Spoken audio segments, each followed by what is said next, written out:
Good evening sir. एक minute. काय कशी आहे, झाली सगळी तयारी? झाली.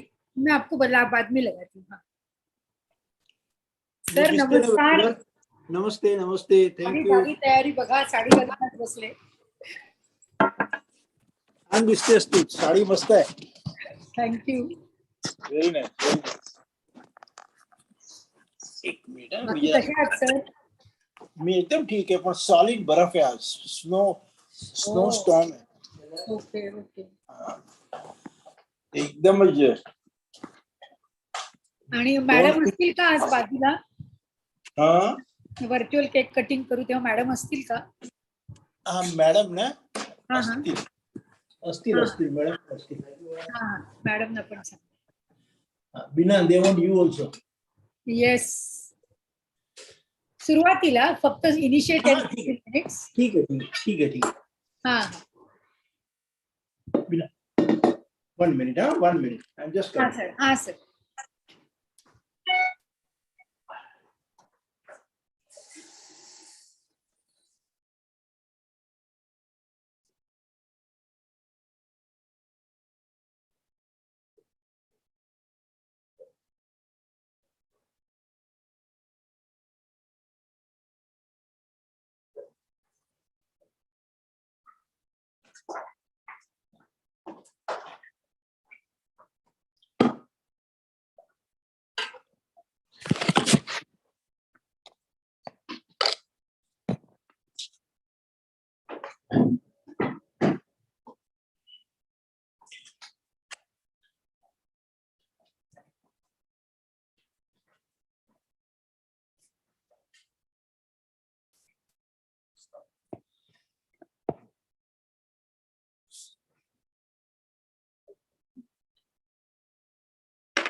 बाकी काय म्हणताय सर?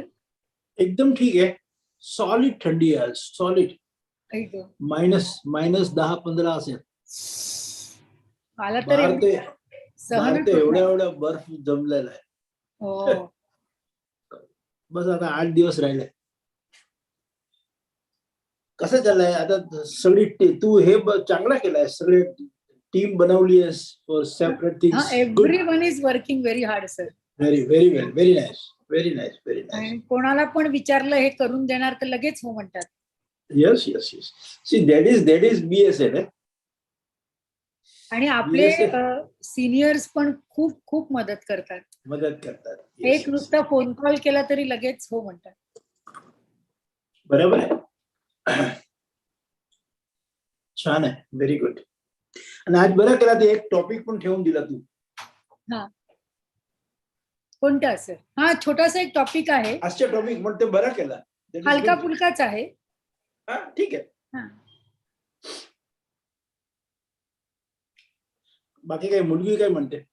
मुलगी तिकडे आहे. ती गेली 4 जानेवारीलाच गेली. तिथे पण सॉलिड थंडी असेल. हो पण एवढी नाहीये. म्हणजे US नाहीये. नाही थंडी आहे. You won't believe. आता मला 2.5 महिने झाले. 2.5 months. This cold is not leaving us only. I think this is like they are giving us send off. मुंबईमध्ये आल्यावर कसं काय होईल तुमचं? आता कमी झालं की नाही कोविड? जरा हे ओमिक्रॉन की अजून आहेच? स्पोरॅडिक केसेस आहेत. पण पीपल लवकर बरे होते सगळे. हो लवकर होत आहेत. ऑफकोर्स आता ऑफ लेट मी जे ऐकले एक दोन केसेस ते जरा असं लांबलंय. म्हणजे प्रोलॉंग आहे. पण स्पोरॅडिक आहे. म्हणजे असं काही हे नाही. मंगेशकडे चिकार पेशंट येत असं. हा तेच ते रोज संध्याकाळी काहीतरी सांगत असतो. मग ह्याला झाला त्याला झाला. I know. I think now we'll have to learn to live with it. Yes yes. असं वाटते. हा, तुम्ही या, मग आपण लवकर एक फिजिकल CME करून टाकू. या करूया. मला पण सगळ्याला भेटायचं आहे. येस. छान, व्हेरी आणि नाईस. आपल्या निपा मॅडम आहे, त्या बिचाऱ्या सकाळी, निपा मॅडम हो की नाही हो, ती पण खूप मेहनत करते. Good. I think it is going to have a great success. My only worry is that this corona should not bother us. Yes yes, ते तुमचं लक्षात आहे मला. आपल्याला इन्शुरन्स ॲज वेल एज तसं terms and condition, That thing should not. बस बाकी सगळं ठीक आहे. भट सर जॉईन झाले का?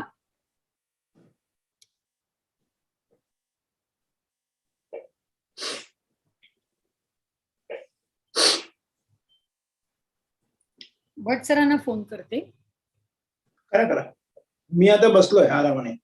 हा हा, मग एक 10 मिनिटांनी मॅडमना पण या सांगाल बाजूला. हा, येते. She is coming. Okay sir.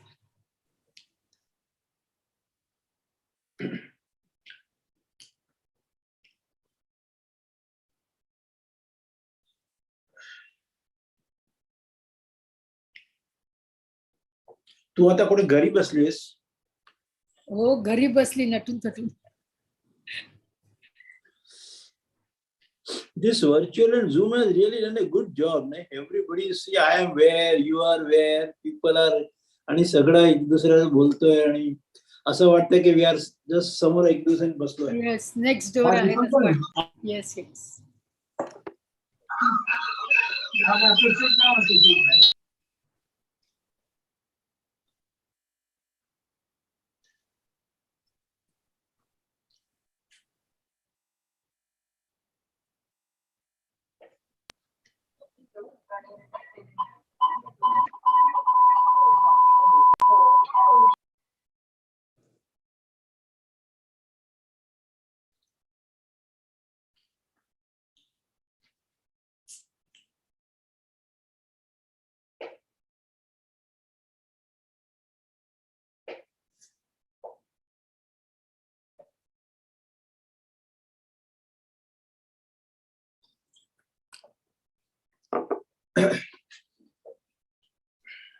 Sir येत आहेत. सरांना आज आम्ही सांगितले कोट घालून या.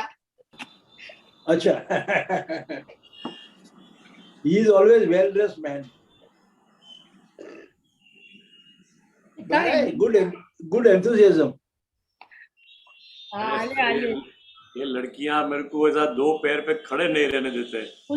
मैं 75 का बैच भूल गई. 1 मिनट 75 का पहनती हूँ. Thank you. शिल्पा. बोला. Yogendra sir is trying his best to look very young. Yes. अरे बहुत कोशिश करनी पड़ती है कि ऊपर ये सब मालूम पड़ जाता है चांद का चेहरा. सर आजकाल ते यंग मध्ये पण असतं. थांबा, मी पण माझा 75 घालते. You are telling everyone to wear that thing. I know. मैंने नहीं पहनती हूँ sir. So I can see already many friends on the screen. Yes. Lovely. Jenica already has got 2-3 people already sitting on the screen.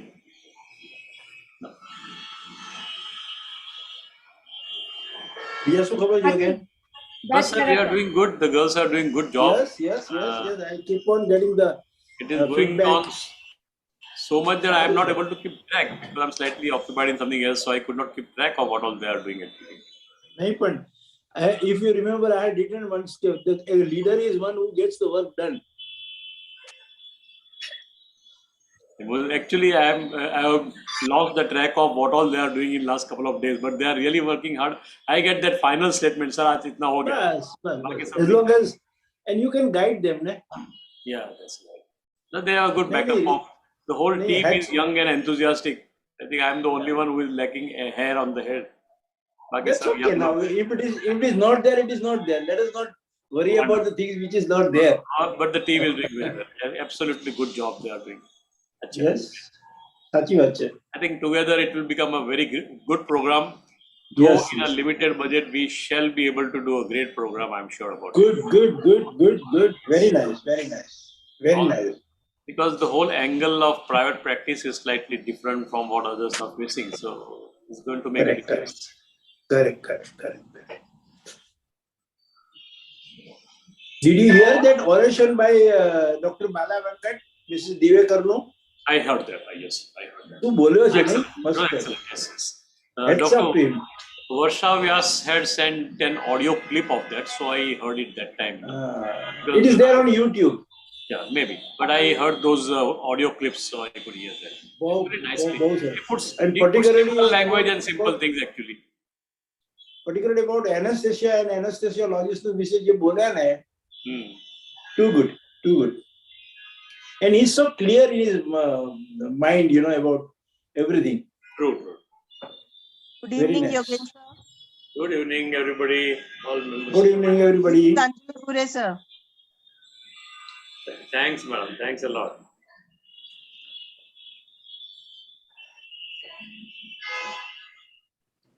It's still 5 minutes to go, and I already see some 32 members on the screen. I'm so happy about it.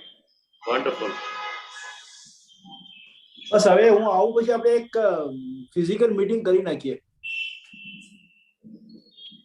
I am leaving on 8th Jan mostly, 8th Feb. Oh, I am coming on 8th Feb. Fine, then I'll help you get down your luggage from the flight. પાછો ક્યારે આવે તું? Sometime in April, maybe early April. અચ્છા. Great. Good. બધું સોંપીને જા આ લોકોને. છે ને બધા કામ કરે છે sir. Everybody is doing such good work. Now there is no point now in giving. The direction is already given. Now they are doing everything proper. Sir को शुरुआत में टेंशन था, पर अभी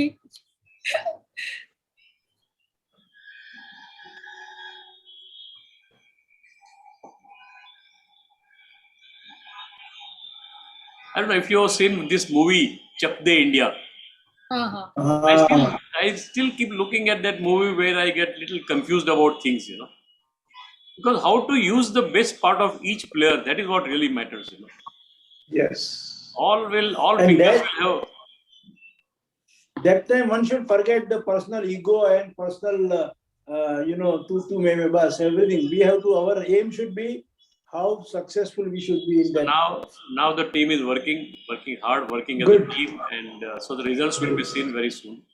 Nalge madam भी तो अच्छा मेहनत कर रही है. I'm so glad about it. Yes, नालगे मॅडम तुमचा म्यूट आहे आवाज.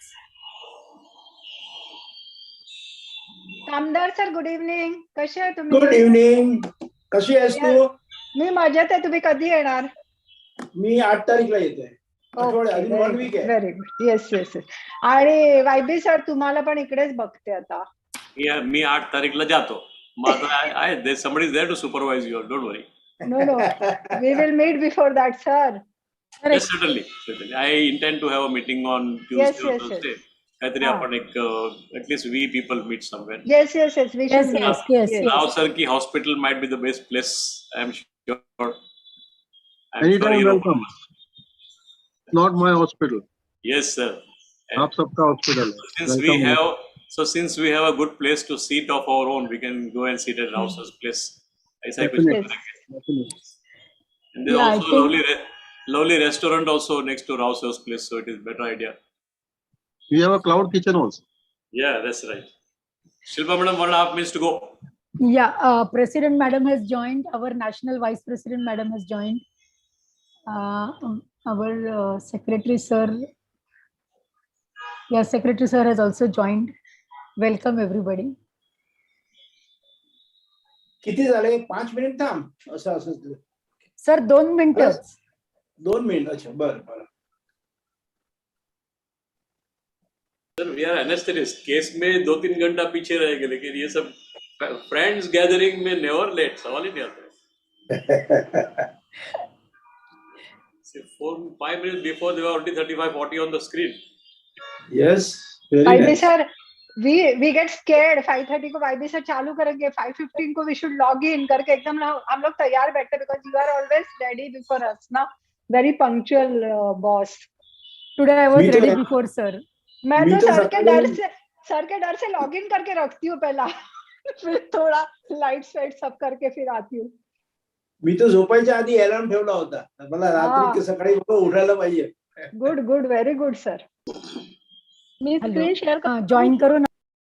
Manisha madam, good evening. भेजती हूँ. हाँ. Good evening, madam. Good evening, President madam. Yeah, Dr. Shilpa, I think we can start now. Yeah, yeah. Are we waiting for somebody? We can start. It's No, already no, we 5:30. can start. Yeah, We will yeah. not waste time. Yeah. Yeah, you can start, sir. I think we'll Shilpa start. madam, You Shilpa can madam, start. You can start the recording. Yes, thank you. Good evening, everybody. All my friends from across Maharashtra and the dignitaries who are from the Maharashtra State Chapter of ISA. I already see Manisha Madam, Avinash, and Anjali Bhure Madam on the screen. I am so happy to welcome. My team will officially welcome you. It's great to meet all of you together when we are going to start, though slightly behind schedule, because we had a few initial difficulties, though slightly behind schedule, but our things are now getting shaped. So today, Dr. Shilpa is going to request you to officially open the website for the CME, and we start the registration, the biennial CME, that is, and the start the registration process, and the rest of the things we'll be doing. I thank all of you for giving us such enormous support to us for a small branch who is trying to make a big venture. Not going to be easy job, but the hearts behind the working hard are so young. They all are working so hard to make it more successful. Every day there are hundreds of messages in WhatsApp, and I have stopped tracking that now. But I am glad that they are able to do lots of things. I'm really happy for them, and I'm sure a good result will come. All the best to all of us in the team. I invite Dr. Shilpa to take over and start the next procedure. Let me tell you, at 5:30 sharp on this screen, I see 63 people. And as Dr. Bala Venkat always says, who says that in India we start late? No, we are always on time, and I'm happy for that. Congratulations to all of you, and thank you very much. Dr. Shilpa, please go ahead. Yeah. Yeah, welcome all the dignitaries of Maharashtra State ISA. Welcome Dr. Manisha Katekar Madam, President MSc ISA. Welcome Dr. Anjali Bhure Madam, National Vice President. Welcome President-elect Dr. H.K. Sale Sir. Welcome Honorary Secretary Sir, Dr. Avinash Bhosle Sir. Welcome Honorary Treasurer Sohani Sir. And welcome to all. I now request Dr. Nipa Patel Madam to introduce Dr. Manisha Katekar Madam. Dr. Nipa Patel Madam.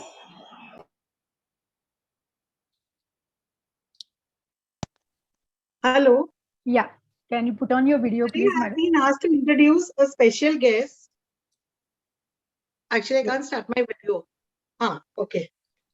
Today I've been asked to introduce a special guest, and when I was told who the person is, I was only too glad to do it.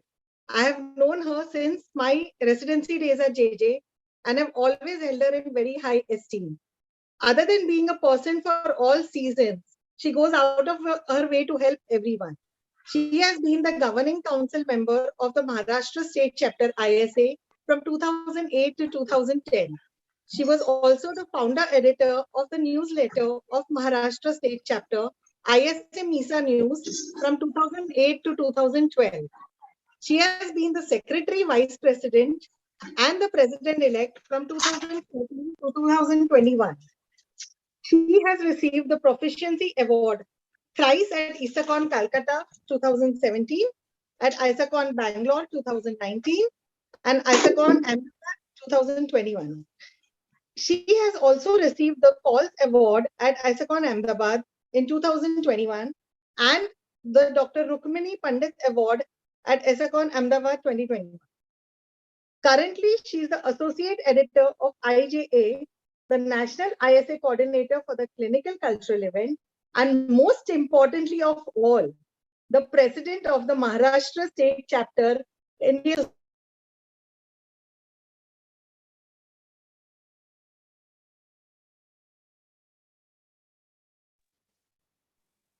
Please join me in welcoming the Chief Anesthesiologist and Intensivist at Bala Venkat Institute of Neurosurgery and Intensive Trauma Care, Dr. Manisha Katekar. Am I muted? No.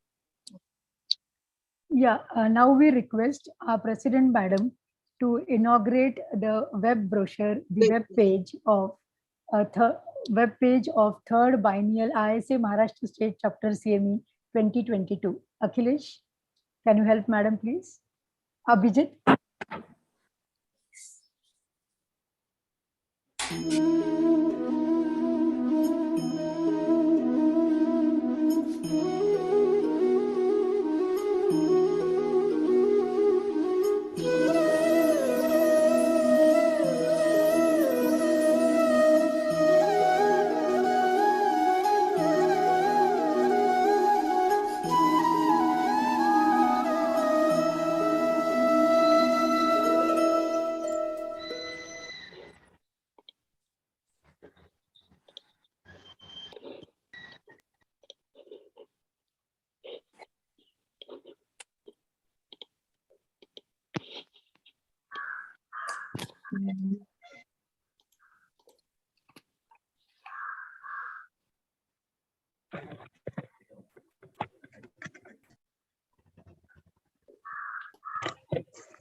Thank you so much, Manisha Madam. Manisha Madam, we would request you to say a few words.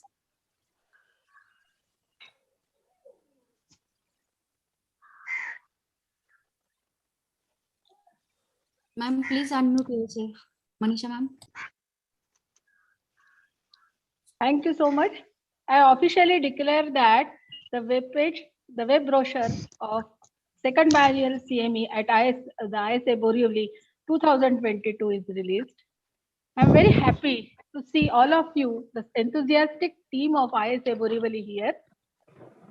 Respected Kamdar sir, respected Yoganberg sir, all my dear friends, Dr. Shilpa, Dr. Neelam, Dr. Preeti, and everyone, all respected seniors at Borivali, and all my dear friends. Well, it's been 2 years now that we haven't met physically. And I tell you frankly that we are really looking forward to meet you all, not in November, but in the month of April or May for the physical governing council meeting at Borivali ISA. The purpose will be just to see the venue, but it will not be the purpose. It's been since 2 years we haven't met, so the purpose will be to meet you all at ISA Borivali. Yes, we are waiting for this meet as well as CME very desperately. And Maharashtra State Chapter ISA is really thankful to ISA Borivali for hosting this CME in the year 2022. In the August presence of National ISA Office Bearers, Vice President Dr. Anjali Bure, Dr. Ashok Deshpande sir, and along with my executive team of Maharashtra State Chapter ISA, Dr. Nehte, Dr. Sae, Dr. Avinash Bhosle, Dr. Samir Sohani, and Dr. Hemant Shinde, I'm really happy to inaugurate this, the web page and the web brochure of this CME.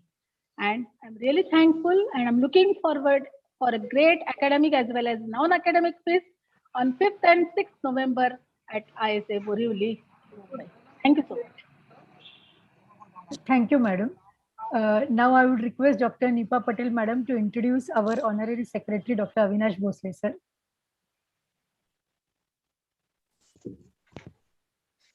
Good evening, all. It gives me immense pleasure to welcome our Honorary Secretary, MSc ISA, Dr. Avinash Bhosle. He has been a freelancing private practitioner for the last 25 years and at present is the Honorary Secretary of ISA Maharashtra State Chapter. In the past, he has been awarded an appreciation by the President as the best President of IM. He has been the Vice President and GC member of MSc ISA. He was the Founder Secretary and past President ISA of Satara City Branch. He has won an individual award for awareness at the state and national level. He holds a record of 14 awards at the state and national level in the presidentship of ISA. As a secretary of ISA and IMS Satara, he has arranged many conferences, CMEs, workshops, health camps, blood donation camps, and CPR programs. Dr. Avinash Bhosle has held numerous guest lectures and at district level in ISA and IMA conferences and CME. He has been an associate professor at KIMS Karad for 7 years and is currently an associate professor of emergency medicine at Government Medical College. He is also an avid marathon runner and a first person from Satara to have run 42 kilometers, 21 kilometers more than 25 times. Dr. Avinash Bhosle, we welcome you for the evening. Thank Sir, you, ma'am, for this nice introduction. Good afternoon, everyone. Respected dignitaries, guest faculties, all ISIans, all delegates, and my friends. Today, it's a very happy moment for me as a Secretary of Maharashtra State Chapter ISA because the first invitation letter of our state CME is just released. I always compare this event as our family marriage, so it is like today we had our लग्न पत्रिका in our hand. आपण म्हणतो लग्न पत्रिका हातात आली की आपल्याला मग टेन्शन येतं काय काय काम करायचं काय नाही काय राहिलं. It is a joyous moment, but to the mind it also gives a sense of responsibility and that you have a lot of work to do. I also request you to enjoy this journey of making CME as a family gathering. I congratulate you all for the first e-brochure release. We all want to see the excellent organizational skill and professionalism of the members in the making of this CME. I knew it won't be easy, but I also know you are up to the challenge. Best of luck to you. I also congratulate you for release of BSA magazine. Dr. Kamdar sir, I touch your feet from my side and wish you a long and healthy life. Best wishes for the CME also. Thank you for inviting me. Long live ISA. Long live MSc ISA. Thank you. Thank you so much, sir.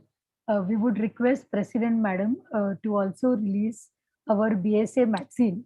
Actually, the thought of BSA magazine was there since last 6 months, but we were unsure what to put in it. So finally, we thought the biography of our senior members who has made to develop this BSA would be apt thing to put in our first magazine. So Madam, could you release that? Abhijit, could you help Madam to release the BSA magazine and scroll it down?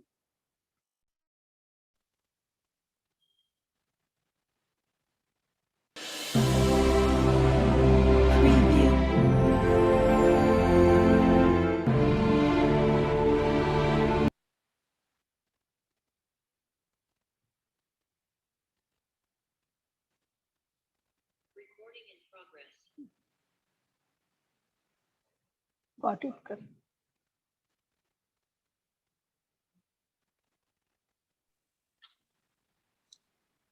BSA is today because of contribution of our seniors, Dr. Mahendra Kamdar sir, Dr. Amar Dave sir, Dr. Ashok Doshi sir, Dr. Paresh Ved sir, Dr. Nitin Mehta, Dr. Harsha Mehta, Dr. KC Jain, Dr. Alhad Kothare, Dr. Deepak Kurudkar, Dr. Usha Desai, Dr. Shobha Sankhe, Dr. Madhubala Chinchalkar Madam, Dr. Hema Dave, Dr. Panna Shah, Dr. Swati Shah, Dr. Nilima Apte Madam, Dr. Varsha Vora, Dr. Pankaj Shah and Dr. Vima Shah. Thank you very much. And of course, we have our ever young Dr. YB sir. Yeah. Now the last ceremony today. Can we have a virtual cake cutting for celebrating the birthday of our founder president, Dr. Kamdar sir? Kamdar sir, can you put on your video, please? Abhijit, can we have a virtual cake cutting?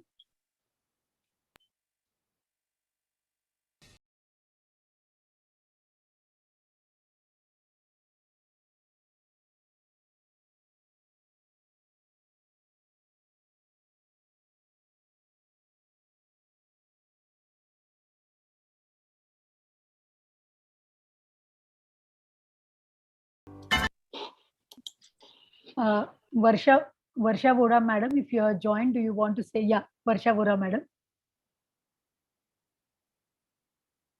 Madam, you have to unmute yourself. Okay. Good evening. I'm unmuted. Yes, yes. Hello. Good evening, all our dignitaries, ISCN, seniors, and our friends. 31st January is the birthday of our founder president, Dr. Mahendra Kamdar, who is an inspiration to all of us. Sir, wish you a happy and healthy life. Since we are having a webinar and sir is out of station, we are celebrating birthday now. Let's have a virtual, which is already done, cake cutting. Thank you, madam. Now, can we move on towards our CME? I would request Dr. Manisha Katikar, madam, to take up the first topic of platelets and anesthesiologists. Abhijit, can you mute everyone and put off the video of everyone? Yes, sure.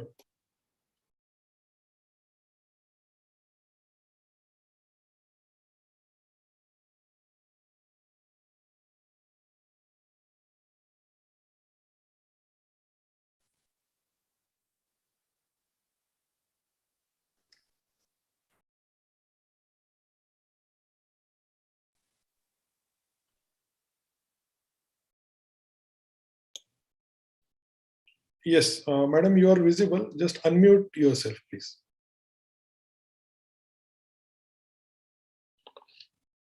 Katikar, madam, you are, please unmute yourself.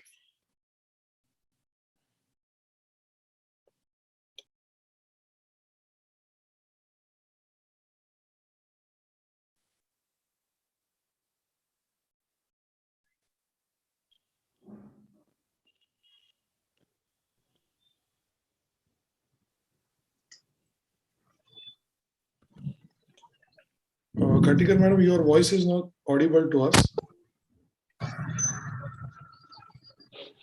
Madam, you are not audible. Katikar, ma'am. Am I audible now? Yes, Yes. yes, yes, yes, ma'am. Okay. Please continue. Yeah. ISA Borivali, there was some problems for connectivity at my side, so there was some delay in starting the program, starting my slides. So I'm really amazed by the programs that ISA Borivali is organizing. Every time I have attended in these last 3 to 4 months, and I've seen so many practical and clinical topics they have touched upon. Hats off to the organizing team of ISA Borivali that they are all the time always taking such important clinical topics for the discussion and they thoroughly discuss the issue. So let's discuss today's topic, that is platelets and anesthesiologist. We all know, but just to refresh our physiology knowledge, normal platelet count is in the range of 1.5 to 4.5 lakhs. And if there are no physiological or pathophysiological perturbations, the baseline platelet count is relatively stable over the lifetime of an individual. So thrombocytopenia is typically defined as a platelet count less than 1.5 lakhs. And if there is an alteration in normal physiology, maybe pregnancy, maybe fever, maybe trauma, maybe some malignancy, then only there will be substantial change in the platelet count. And whenever there is a thrombocytopenia, it definitely indicates that there is an alteration in the normal physiology. So why we are discussing platelets today? We anesthesiologists are why so worried about thrombocytopenia? An important study was published in the journal Anaesthesiology in the year 2014, and they have found out the relationship between preoperative thrombocytopenia and 30-day mortality. A platelet count less than 1 lakh, they have found that it was associated with 30% higher risk of death. For patients with platelet count less than 1 lakh, the risk was almost 50%. And in patients who have platelet count less than 1 lakh were likely to develop sepsis, renal complications, and adverse pulmonary outcomes. So this was the landmark, or in fact, a very important study which was published in the year 2014, which gave the relationship between thrombocytopenia and surgical scenarios as far as the anesthesiology practice is concerned. So the multiple adverse effects that occur in a thrombocytopenic patients may not be related to the role of platelets in hemostasis. We know that the platelets that are required for hemostasis. The count is low, and the normal platelet count is almost 15 to 40 times higher than that required for hemostasis. So platelets have another functions to perform, like inflammatory and immune responses, and it helps in wound healing also. In pathophysiological states, platelets may promote excessive inflammation and is associated with organ damages such as acute kidney and acute lung injury. And an important study again published in 2017 mentioned that more than half of the body's normal platelet production occurs in the lungs, and that is why acute lung injury occurs in patients who have thrombocytopenia. So, for surgical anesthesia scenarios, thrombocytopenia can be defined as mild, moderate, or severe. However, this relationship between the platelet count, whether it is a mild, moderate, or severe, and the bleeding risk is not linear, and it depends on the platelet function. Risk of spontaneous bleeding is difficult to predict until platelet count decreases to extremely low values, that is approximately below 10,000. And we have seen many of our physicians who are managing dengue patients with platelet count to almost 15 to 20,000 with no evidence of bleeding, and they do not give platelet transfusion to this kind of patients. Let's see this diagram very carefully, as this is very important as far as our anesthesia practice is concerned. These are the various associations which have given a guideline, but they have come to a single consensus that a patient who have a platelet count around 1 lakh, if the count is more than 1 lakh, then only he should undergo surgery on the brain or the posterior eye. But look at the evidence. The evidence is low quality. If the patient has platelet count between 6 to 80,000, then they have found that there is no linear relationship between platelet count and bleeding. And this was another benchmark study which was published in 2017 by Wood et al., and it has a very high quality of evidence. In patients who have a platelet count more than 50,000, can undergo major non-neuraxial surgery, therapeutic endoscopies, liver, renal, or transbronchial biopsies. However, the evidence, the supporting evidence is low, and the strength of recommendation is also weak. For patients who need central line placement, diagnostic enteroscopy or bronchoscopy with lavage, a platelet count should be more than 20,000. Again, it has weak level of evidence. And for prophylaxis of platelets or spontaneous bleeding, it is advisable. Again, it has a moderate quality of evidence that the platelet count should be 10,000. And for patients who have platelet count between 5 to 10,000, there is a strong evidence that these patients need platelet transfusion, as there is a high risk of clinically significant bleeding. We'll discuss this study in next few slides. So this slide is mentioning the study which was done in 2017 and published in the Journal of Blood. In patients with platelet count less than 10,000, the rate of spontaneous bleeding is high, but the rate of clinically relevant major bleeding is not. In this recent study, where 1,200 cancer patients were studied who had platelet counts of 10,000 or lower for at least 5 days, 70% of them experienced at least one episode of bleeding, which is classified as WHO grade 2 or higher, that is ecchymosis or a purpuric rash on the body. But out of those 1,200 cancer patients, only 2% had fatal bleeding, that is the grade 4 WHO bleeding, and only one died of hemorrhage. So if you look at the percentage of the patients who have not received platelet transfusion in spite of low platelet counts, the mortality is not that significantly high. Another study was published. It was a large systemic review of 17 randomized controlled trials and 55 observational studies who examined the role of prophylactic platelet transfusions in patients who had thrombocytopenia. And these studies found that there was reduced rates of clinical significant bleeding, but there was no mortality benefit in patients with hematological malignancies receiving prophylactic platelet transfusion for a platelet threshold of 10 to 20,000.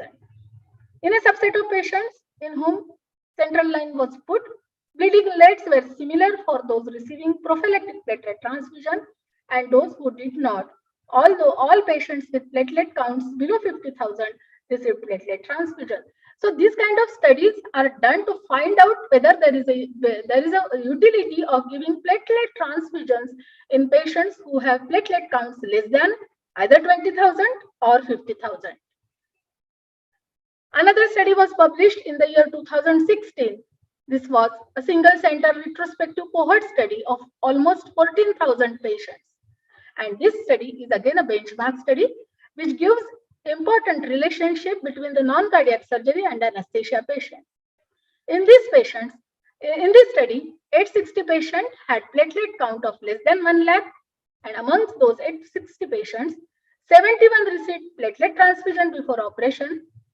But this preoperative platelet transfusion in those 71 patients did not improve patient outcome or a decrease in the perioperative red blood cell requirement.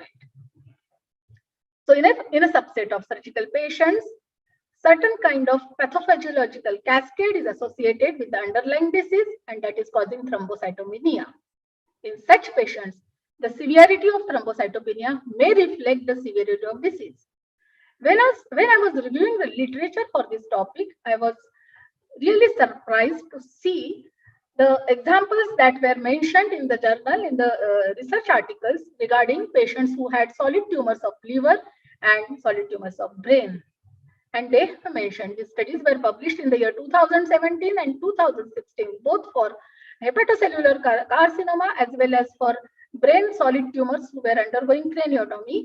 And in both these studies, it has been mentioned that preoperative thrombocytopenia was associated with postoperative mortality. So it is very important as far as our clinical anesthesia practice is concerned.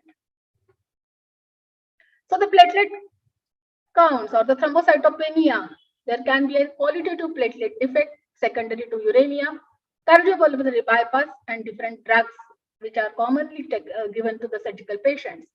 These drugs include aspirin, non-aspirin NSAIDs, various drugs like cyclopidine, clopidogrel, prasugrel, ticagrelor, or diaparidamol, and so on. Selective serotonin reuptake inhibitors need a special mention, which I have mentioned in next 2 slides. Antiplatelet agents are withheld if the patient is undergoing an elective surgery. But what about emergency surgery? More recently, again, a randomized trial was conducted. The trial is famously, it is known as it is very famous, and it has been called as a patch trial. And this trial has evaluated the effects of platelet transfusion for patients who had suffered acute spontaneous primary intracerebral hemorrhage while they were on antiplatelet agents, and this study found that platelet transfusion was not at all superior to the standard care. In fact, there were more serious adverse events like enlargement of the ICH or infections in patients who received platelet transfusion. And the most important thing in this study was all these patients, they did not undergo invasive neurosurgical management of the hemorrhage, and they all were managed conservatively. As I mentioned you, many of our patients who are coming to us with psychiatric problem are on multiple psychotropic drugs. Selective serotonin uptake inhibitors have become very popular in psychiatrists, and many of our patients are started on this kind of drugs by the psychiatrist. Very recently, a case report was published in the Iraqi Journal of Hematology in the year 2021, where they have found thrombocytopenia due to selective serotonin reuptake inhibitor use. So it has been shown that inhibition of reuptake of 5-hydroxytryptamine by these drugs decrease the 5-hydroxytryptamine levels, and this leads to decrease in the release of 5-hydroxytryptamine from platelets during activation, and thus they reduce the clot formation, and thus there is a likely chance of increased bleeding. So when we are assessing such kind of patients who are on multiple psychotropic drugs. It is very important for us to find out whether these patients are taking selective serotonin reuptake inhibitors or not. So how to evaluate a patient of thrombocytopenia when we go for anesthesia checkup? A thorough hematological history is must. We must ask for whether prior platelet count trends were done or not, and whether the patient was analyzed or examined for any thrombocytopenic episodes. A detailed drug history must be evaluated. Patients who have mild thrombocytopenia of known etiology may proceed to surgery without additional perioperative workup or hematology consultation. However, when the etiology is unknown or unclear, or in patients who have severe thrombocytopenia or unexpected bleeding, hematology consultation is warranted to guide further diagnosis and treatment. So these are the various reasons of thrombocytopenia in the perioperative period. There might be decreased platelet production because of bone marrow suppressions, infections, liver diseases, increased platelet destruction, either immune, drug-induced, heparin-induced, sepsis, cardiopulmonary bypass, and so on. Or there might be platelet sequestration or dilution because of significant intraoperative intravenous fluid administration or massive blood transfusion. So all these factors have to be kept in mind when we assess a patient of thrombocytopenia perioperatively. Various drugs given in the perioperative period can cause thrombocytopenia by a variety of different pathophysiological mechanisms. Antibiotics like vancomycin, linezolid, drugs like cyclosporin, heparin, all can cause thrombocytopenia by different mechanisms. So this has to be kept in mind when we are dealing with patients perioperatively. What happens to the platelet counts after traumatic injury? We know that platelets are critical for clot formations. You are expert in this gate and all? No. क्या कहता है your video is stop इनको एक 2 mark है इसके लिए मैं एकदम मालूम है your video is stop your तो आवाज आ रहा है मींस मेरा लॉगिन तो होगा इसलिए मैं कुछ भी नहीं करता Abhijit, can you mute everyone please? हाँ मेरे को Abhijit, please mute everyone. Abhijit sir, please mute everyone. Abhijit, are you there? Yes, ma'am.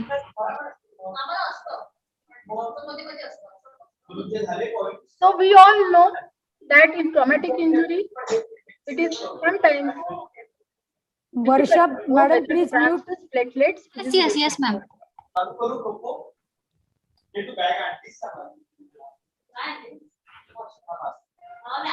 A study was published in the year 2000.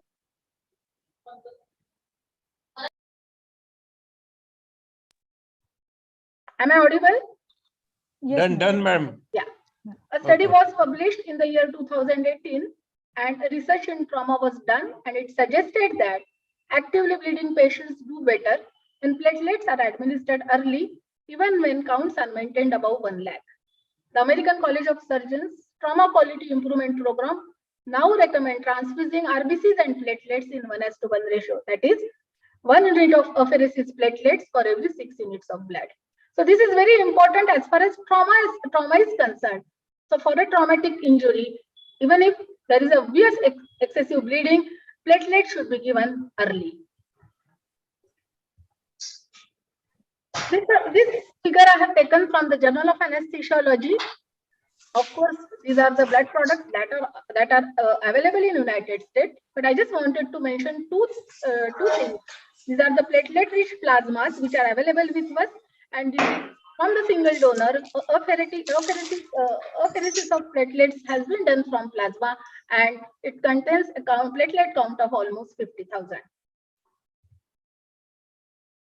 So, what in which patients we should give platelets? Research guidelines published in 2015 by the ASA Task Force on Perioperative Blood Management mentions that if you get a patient of thrombocytopenia, monitor platelet count. If possible, monitor platelet function. Consider use of desmopressin in patients with excessive bleeding. Platelet transfusion may be indicated despite an adequate platelet count if there is known or suspected platelet dysfunction, and prophylactic platelet transfusion, very important, is rarely indicated in surgical or obstetric patient when the platelet count is more than 1 lakh and is usually indicated when the platelet count is less than 50,000. So platelet counts, normally functioning platelets per milliliter that are needed for normal clotting are only 30,000 to 50,000. One platelet transfusion will increase the platelet count, that is from apheresis, from 5,000 to 20,000 blood, and the platelet's half-life is approximately 8 hours. Platelet concentrates are obtained either as full concentrates from 4 to 6 whole blood donations or as apheresis concentrates obtained from one donor. For any patient who develops a fever within 6 hours after receiving the platelets, sepsis from platelets should be considered. So why we should know now, this is something important, why we should know that platelets have some problems. This is because alternative medications are available in a thrombocytopenic patients in whom you want to avoid platelet transfusion. This is why there are important risks that has been associated with platelet transfusions, like transfusion associated acute lung injury, allergic reactions, post-transfusion purpura, various infectious diseases, and because platelets cannot be frozen, they are kept at room temperature. There is a high risk of bacterial sepsis of any blood product. So desflurane is one of the important drugs which is given in thrombocytopenic surgical patients who are uremic or who are refractory to platelet transfusion. It causes hyponatremia, so it is very important to monitor plasma sodium in these patients who receive desflurane. And of course, there is a risk of tachyphylaxis if desflurane is used. Another drugs are antifibrinolytic agents like epsilon aminocaproic acid and tranexamic acid. They have been found useful, and it is reasonable to consider a trial of antifibrinolytic agents in patients who are refractory to platelet transfusion or in whom platelet transfusion is not acceptable. Thrombopoietin receptor agonists. Number of drugs have been recently added in the list of drugs that are available if you do not want to do platelet transfusion. However, currently they are off-label except in patients with thrombocytopenia as a result of chronic liver disease. So the take-home message, bleeding risk in thrombocytopenic patients undergoing surgical procedure is difficult to predict. Platelet count at which a given procedure carries an acceptable risk of bleeding is unique for each patient. Recommendations for procedure-specific safe platelet counts often lack a robust evidence base and may reflect anecdotal experiences of those performing the procedure. So, the need for platelet transfusion should be assessed on patient-to-patient basis. In non-emergency surgeries or post-operative thrombocytopenic patients, hematology consultation may be helpful in diagnosing the etiology of thrombocytopenia, selecting appropriate therapy, and determining the utility of platelet transfusion and its alternative. Thank you very much. Thank you for patient listening. Dr. Manisha madam, that was such a vast coverage of the topic. And right from practical tips like how much platelet count would it affect, when to give transfusion, and whether actually does it means you based it on evidence-based guidelines. Thank you so much. Now I would invite Dr. Sharmila Singhal madam to call our next speaker, please. Dr. Sharmila madam. Yes, I'm here. Yeah, thank you, madam. Thank you for the new look. Thank you. It gives me immense pleasure in introducing Dr. Katikar sir, who is a neurosurgeon and spine surgeon in Balwant Institute and Intensive Care in Sholapur. He is Associate Professor, Department of Surgery in Dr. V.M. Government Medical College. He is also in charge of the trauma unit in Dr. V.M. MC Solapur and is the Secretary of MCNS. Now, along with all these accomplishments, he is the wind beneath the wings of our Manisha Katekar madam, and they complement each other in an exemplary manner. Over to you, Dr. Katekar. Dr. Katekar. Dr. Katekar, are you there?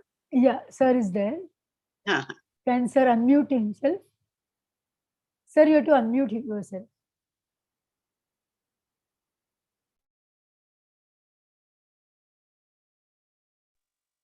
Sir, you have to unmute yourself.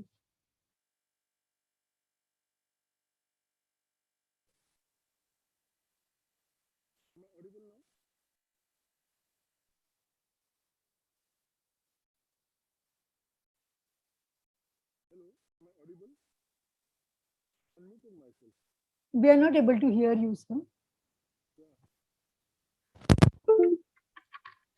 Yes. Yes. Welcome. Yeah, sir. am I audible? Yeah. Sharmila madam, thank you so much for the introduction, and the most important was the last line. Yeah, thank you so much. I thank the Borivali ISA and Shilpa madam for inviting me to share my experiences about thrombocytopenia and neurosurgery. Actually, I feel thrombocytopenia is a very short topic, and you have invited so many speakers. So my apologies, because all of us are going to refer to the same things, and Dr. Bhave sir is going to be the person who is going to give us the real guidelines what we should do, because everybody is ultimately referring that we should consult a hematologist, and he is the person behind whom we are going to hide whenever there is a problem. The thrombocytopenia is not an uncommon perioperative clinical problem. The contribution of thrombocytopenia to bleeding risk is difficult to predict. The platelet count does not linearly correlate with the risk of bleeding. Because of there is an absence of evidence-based guidelines and there is a lack of high-quality data, so the reliance is only on a few meta-analyses or the few retrospective studies which have been done in the past. And I again say that all of us, we are going to refer to the same studies again and again. I am sorry for that.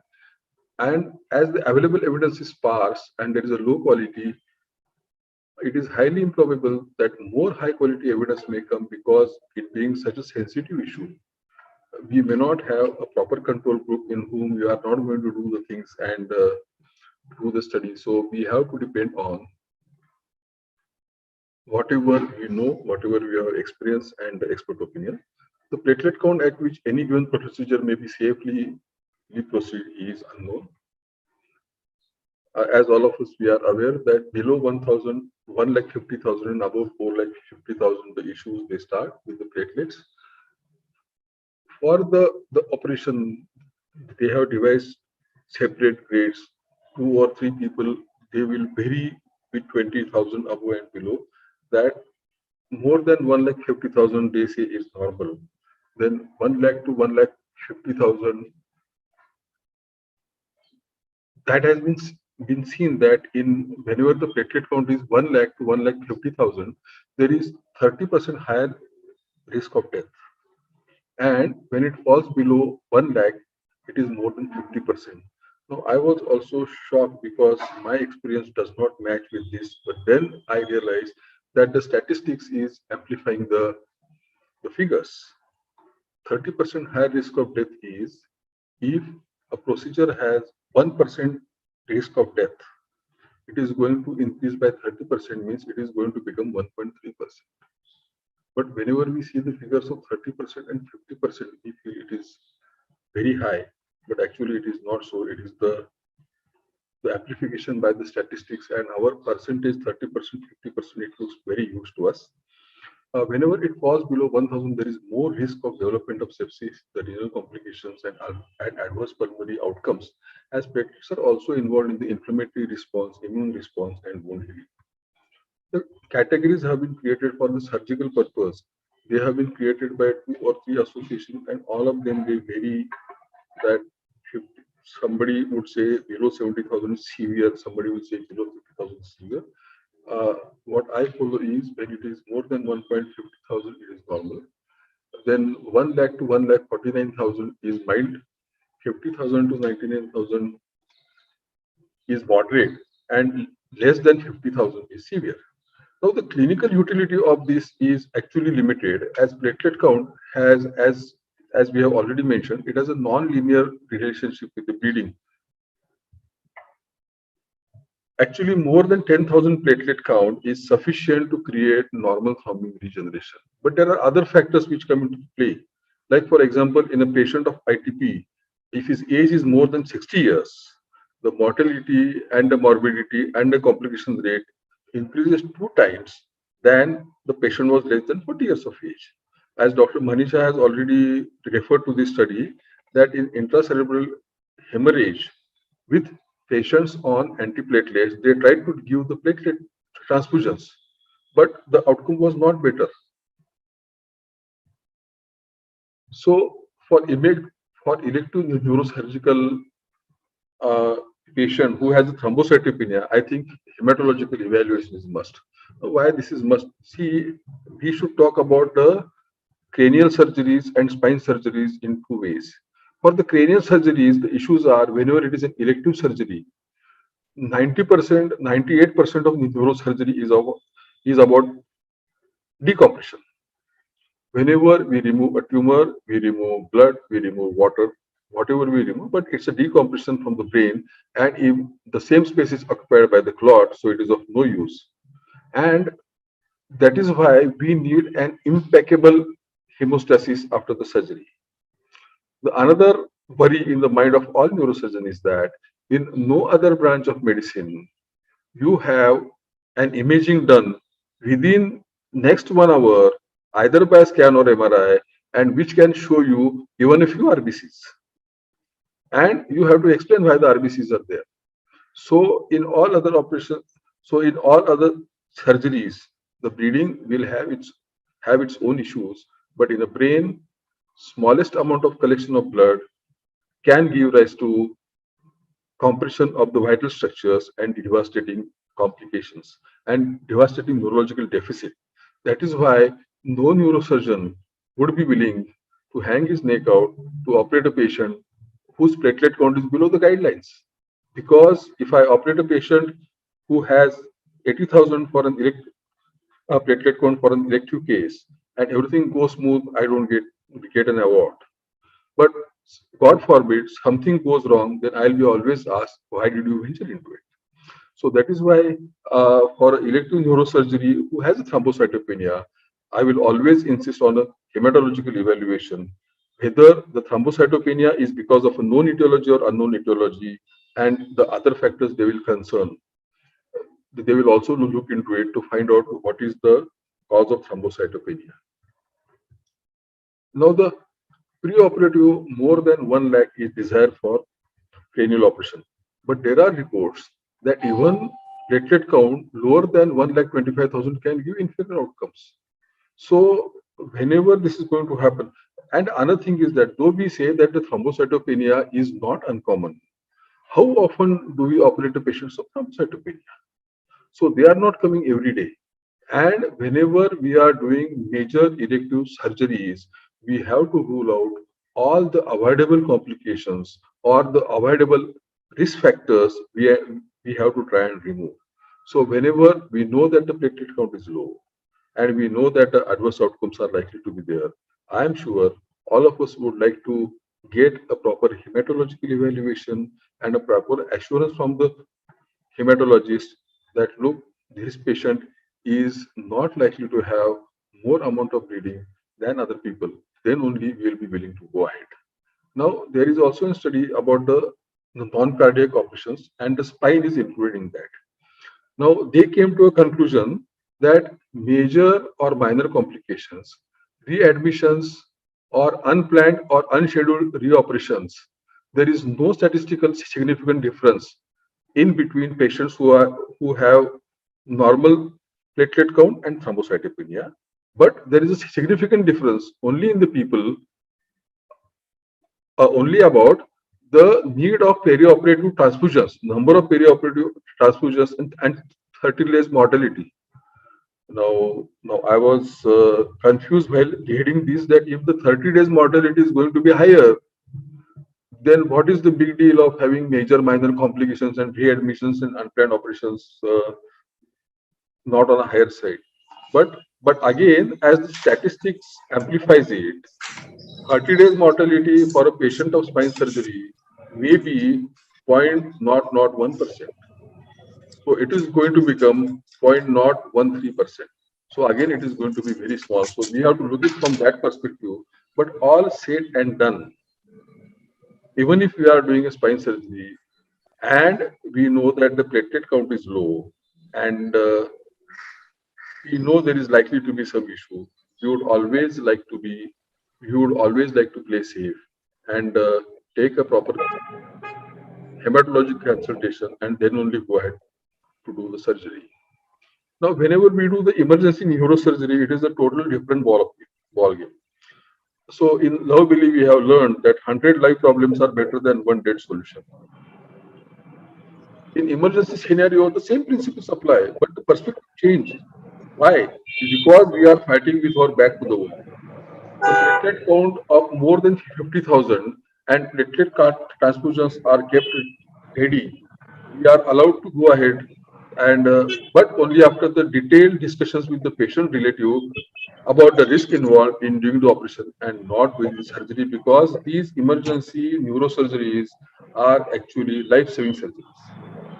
So whenever we are doing it, we have to explain them the risk of doing the surgery is high because of thrombocytopenia, but at the same time, there is a high risk of losing the patient or getting some bad complications in case we are not doing it.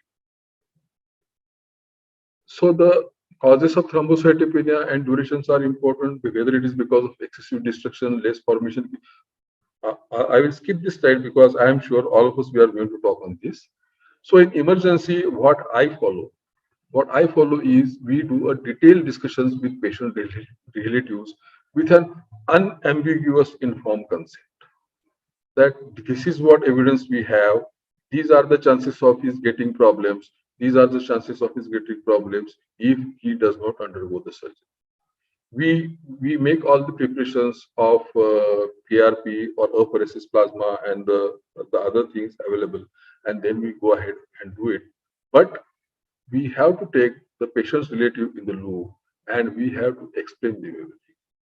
Now, here I would like to say that the DVT prophylaxis. So you take any branch, everybody is saying that no, the DVT rate is very high. In India, though we are not using that much prophylaxis for DVT, still our rates are equal to the Western world. No, I would like to be honest about it. I would be always worried to start a DVT prophylaxis within 48 hours of neurosurgery. Though the recommendations are there, though they say that we should start.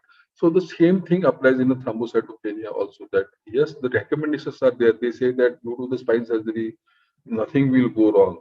But unless the patient's relatives and the patient, they understand the risk, they understand the information of surgery, and they are willing to do it, then only one can do it. The dosage and the expected response, I think Dr. Bhavi is going to enlighten on that. I will not deliberate. So as a neurosurgeon, I felt that I should share that it may happen that why you are not doing it. Patient is living with this, and patient has no problem. Why are you not willing to operate? But here, patient living on his own and having some issues, nobody is going to be held responsible. But here you are going to do some elective surgery. So whenever elective surgery, whether of a brain or a spine is involved, I think we have to have a proper investigation, a proper hematological opinion, and then a detailed informed consent by explaining all the facts, or in fact, I would say I might be amplifying the risk to increase my margin of safety. So unless I do it, I think I haven't done the cases. I have explained them all, and I do agree that I have my experience that nothing goes wrong, but then that won't come to my help if something goes wrong. So the take-home message is I would follow the guidelines, and if there is an emergency, a life-saving, or due to some other concern, then only I'll go ahead and do it, but only after explaining the proper risk to the patient's relatives. Thank you. Thank you for inviting me. Thank you, sir. There were such practical tips. Yes, sometimes we also tend to go by figures to play on a safer side. But as you said, always communication with the relative, with the patient, and the emergency of the surgery is more important. Thank you so much, sir, for the practical insights. Yeah, now I would request Preeti, madam, are you there? Dr. Preeti Kanuja, madam, are you there? Yeah, I'm here. Yeah. Good evening. Yeah. Can you introduce the next speaker, please? Yeah. Can we have the slide up? Abhijit doesn't have the slide. Okay. Maybe whatever information you have, can you please? Yeah, can you introduce, madam? Yeah, just give me a minute. Yeah. I'm just connecting.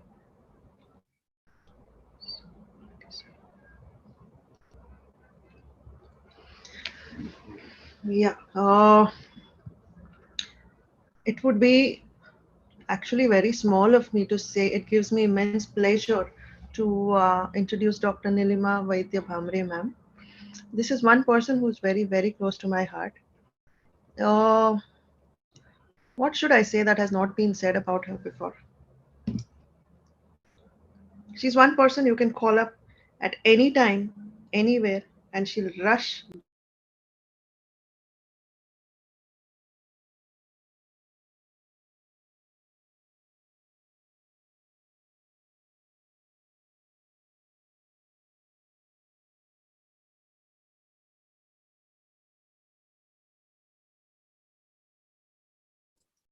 Preeti ma'am, I think you are mute. Dr. Preeti? Oh, okay. I didn't realize I was on mute. Sorry, very sorry. Yeah. Dr. Nilima Vaidya Bhamre, ma'am, is a gynecologist, practicing gynecologist and obstetrician, along with being an infant specialist, who's done an MD, DGO, DNB, and is a proprietor of Matushri Hospital, Charco. She also holds an additional degree in law. She's a medical legal expert and is the current president-elect of AMC for the years 2022-23. She's a vice president of KME, Kandivali Medical Association presently. She's an MCM AFG. She's a secretary of Being Doctors and a founder member of Mumbai Dhadkan, which we all have known and absolutely used during our first wave, and their services continue right up till the third wave of our thing. We welcome you, Dr. Nilima Vaidya Bhamre, ma'am. Over to you, ma'am. Thank you very much, Preeti. It was my pleasure, actually, to be here. And I was very surprised when Shilpa called me and she said that, Nilima, will you take a lecture on thrombocytopenia and pregnancy? And I'm always looked up to, for medical legal topics. And I have a host of medical legal topics to give. And I was asked to speak on thrombocytopenia and pregnancy. And I said, okay, fine, because Shilpa had to apply for the MMC and all that. So I said, yes, of course, I will do it, like we did the CPR thing. So here I am with all of you. Now I have added one slide extra to my presentation today, which is the next slide. After listening to both the speakers before me, I just thought, can you all see my slides? I'm not able to shift my slides though. We are able to see, madam. But I can't shift my slides. Can you make it a full screen? All right. 1 minute, let me just see. Otherwise, this is also okay. Can you see my slides? Yes, madam. All right. After listening to the first two speakers, okay, this is what I felt. Okay, कि अब क्या बोलूं? ये सबने तो बोल के हो चुका, अब मैं क्या बोलूं? So then I suddenly thought कि चलो, it's like an exam, in exam में माँ हमेशा कहती है कि read the first time, then revise the second time, and then fix it the third time. I am a gynecologist and obstetrician. Gynecologist, so it deals with patients who are non-pregnant. So all the guidelines that the previous two speakers told you all about remain the same. Now, what changes, actually in obstetrics? Platelet counts in a normal patient also. I am absolutely not able to see the screen. Okay, so I don't know how to do this. All right, is that better? Can you all see? Yes, madam, we can see. Okay, fine. So in normal range, platelets in non-pregnant women, as all of us know, is 1,50,000 to 4 lakhs is normal. What happens in pregnancy and what changes in pregnancy is that the average platelet count drops, okay? It comes down. So declines as pregnancy progresses. The change in platelet count is due to, first and foremost, is hemodilution. You know that it is a physiological change which God has created so that women, when they bleed post-delivery, the excess of RBC loss is not there, and the hemoglobin is maintained. So the hemodilution is one of the reasons why the platelet count comes down. Then increased platelet consumption, increased platelet aggregation driven by increased levels of thromboxane A2. All these are protective mechanisms. Thrombocytopenia can be defined as a platelet count less than 150,000 or platelet count below the 2.5th percentile for pregnant patients. So anything below 116 is what we are looking at in a pregnant patient. So let us not go into the mild, moderate, and severe. We need to see the etiological classification of thrombocytopenia. So it can be less platelet count, could be because of increased destruction. It can be because of decreased production or because of sequestration. Platelet destruction is the most common that we see in obstetric practice. What is the classification in pregnancy? Increased platelet destruction involves gestational thrombocytopenia and immunogenic related thrombocytopenia. What all are these including? The immune ITP, the SLE, antiphospholipid syndrome, connective tissue disorders, drug-induced, HIV-related, viral infections, Epstein-Barr virus, I think cytomegalovirus, lymphomas. Non-immunogenic related thrombocytopenia, the main and the most important reasons are preeclampsia, eclampsia, the HELP syndrome. You all know this is an acronym for hemolysis, elevated liver enzymes, and low platelet levels. The thrombotic thrombocytopenic purpura, hemolytic uremic syndrome, acute fatty liver of pregnancy. All these can be, when a patient comes to you and presents to you, these are generally your differential diagnosis in a patient. Then heparin-induced thrombocytopenia, vascular malformations, and hypersplenism. Decreased platelet production may also be noted, and it includes vitamin B12 deficiency and folate deficiency. Why this specifically has been mentioned over here is because we are dealing with the female population, which is known to be anemic and which is known to be deprived of good food. And the B complex comes as prime, and B12 and folate deficiency also can lead to a decreased platelet production, which we need to understand. The other reasons could be a bone marrow suppression. Now, bone marrow suppression is because of drug-induced or because of aplastic anemia, paroxysmal nocturnal hemoglobinuria, infections, and bone marrow infiltration because of hematologic malignancies and non-hematologic malignancies. Splenic sequestration is seen in portal hypertension, liver disease, portal hepatic vein thrombosis, myeloproliferative disorders, lymphoproliferative disorders, storage diseases, infections. Most common causes of thrombocytopenia in pregnancy are gestational thrombocytopenia. 70% of thrombocytopenic patients in pregnancy are nothing but physiological pregnancy-related thrombocytopenia. 21% contribute to the preeclampsias, and the entire spectrum of the preeclampsias, immune thrombocytopenia contributes only 3%.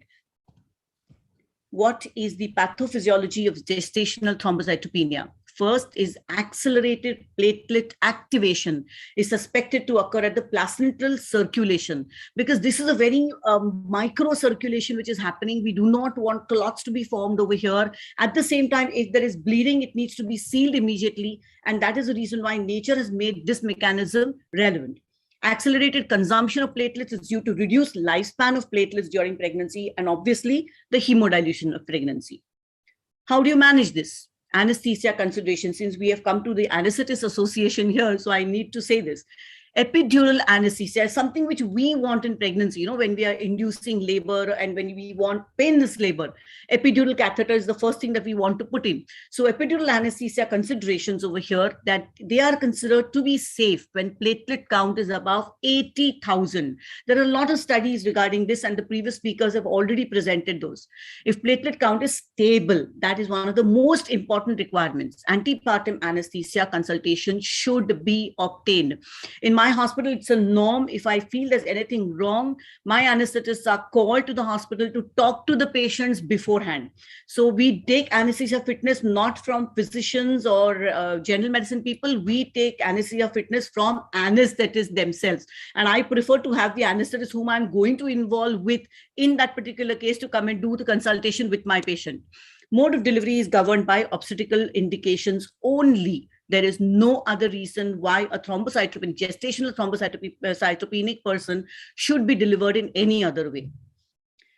Preeclampsia, eclampsia, this is a spectrum. I'm not going to go into the details of the pathophysiology because this is a separate CME on its own. Okay, it occurs in 3 to 4% of pregnancies and accounts for about 25 to 21% of cases of maternal thrombocytopenia. Thrombocytopenia is usually moderate. Platelet count rarely decreases to less than 20,000. So majority of the times in my kind of setup, I'm a private practitioner having a nursing home, and in my kind of setup, I have rarely ever done platelet transfusions because I never get patients who have that severe kind of thrombocytopenia. In the HELP syndrome, okay, things do change, but again, even a patient having a HELP syndrome, very rarely we see patients who come below 20,000 or 10,000 where actual platelet transfusion is indicated. And till this level, nursing homes do not accept these patients. Even in the tertiary care centers, these patients are directly transferred to the ICUs where specialists, hematologists, Dr. Bhave and all, they take over and then they guide us as to what is to be done. In the HELP syndrome, most severe spectrum of preeclampsia is established when the vascular endothelial damage produces microangiopathic hemolytic anemia, elevating the liver enzymes along with thrombocytopenia and establishing a syndrome. The acronym is HELP. It accounts for 21% of maternal thrombocytopenia in pregnancy. Now, how do you diagnose a HELP? Hemolysis is associated with, first and foremost, we do a peripheral smear. On the peripheral smear, we see schistocytes, that is abnormal structure of the platelets. We see something called as helmet cells and total bilirubin. Do you remember your pathology slides? हमेशा एक slide इस पे रहती थी, and we used to take a photograph and picture and keep it, and then copy during exams. That is this slide. Then total bilirubin is more than or equal to 1.2. Platelet count is less than 1 lakh. Total serum haptoglobulin is less than or equal to 25. Elevated liver enzymes, that is 3 standard deviations above the mean. That means it really has to be high. Aspartate aminotransferase, that is AST, more than 70 international units per liter or more than 2 times the upper limit of normal for the reference lag being used. And lactate dehydrogenase, more than 600. This is the diagnostic values in HELP. Now, management. HELP syndrome with thrombocytopenia does not by itself require a cesarean delivery. We want to, in fact, avoid a cesarean delivery because we want to avoid the bleeding surfaces.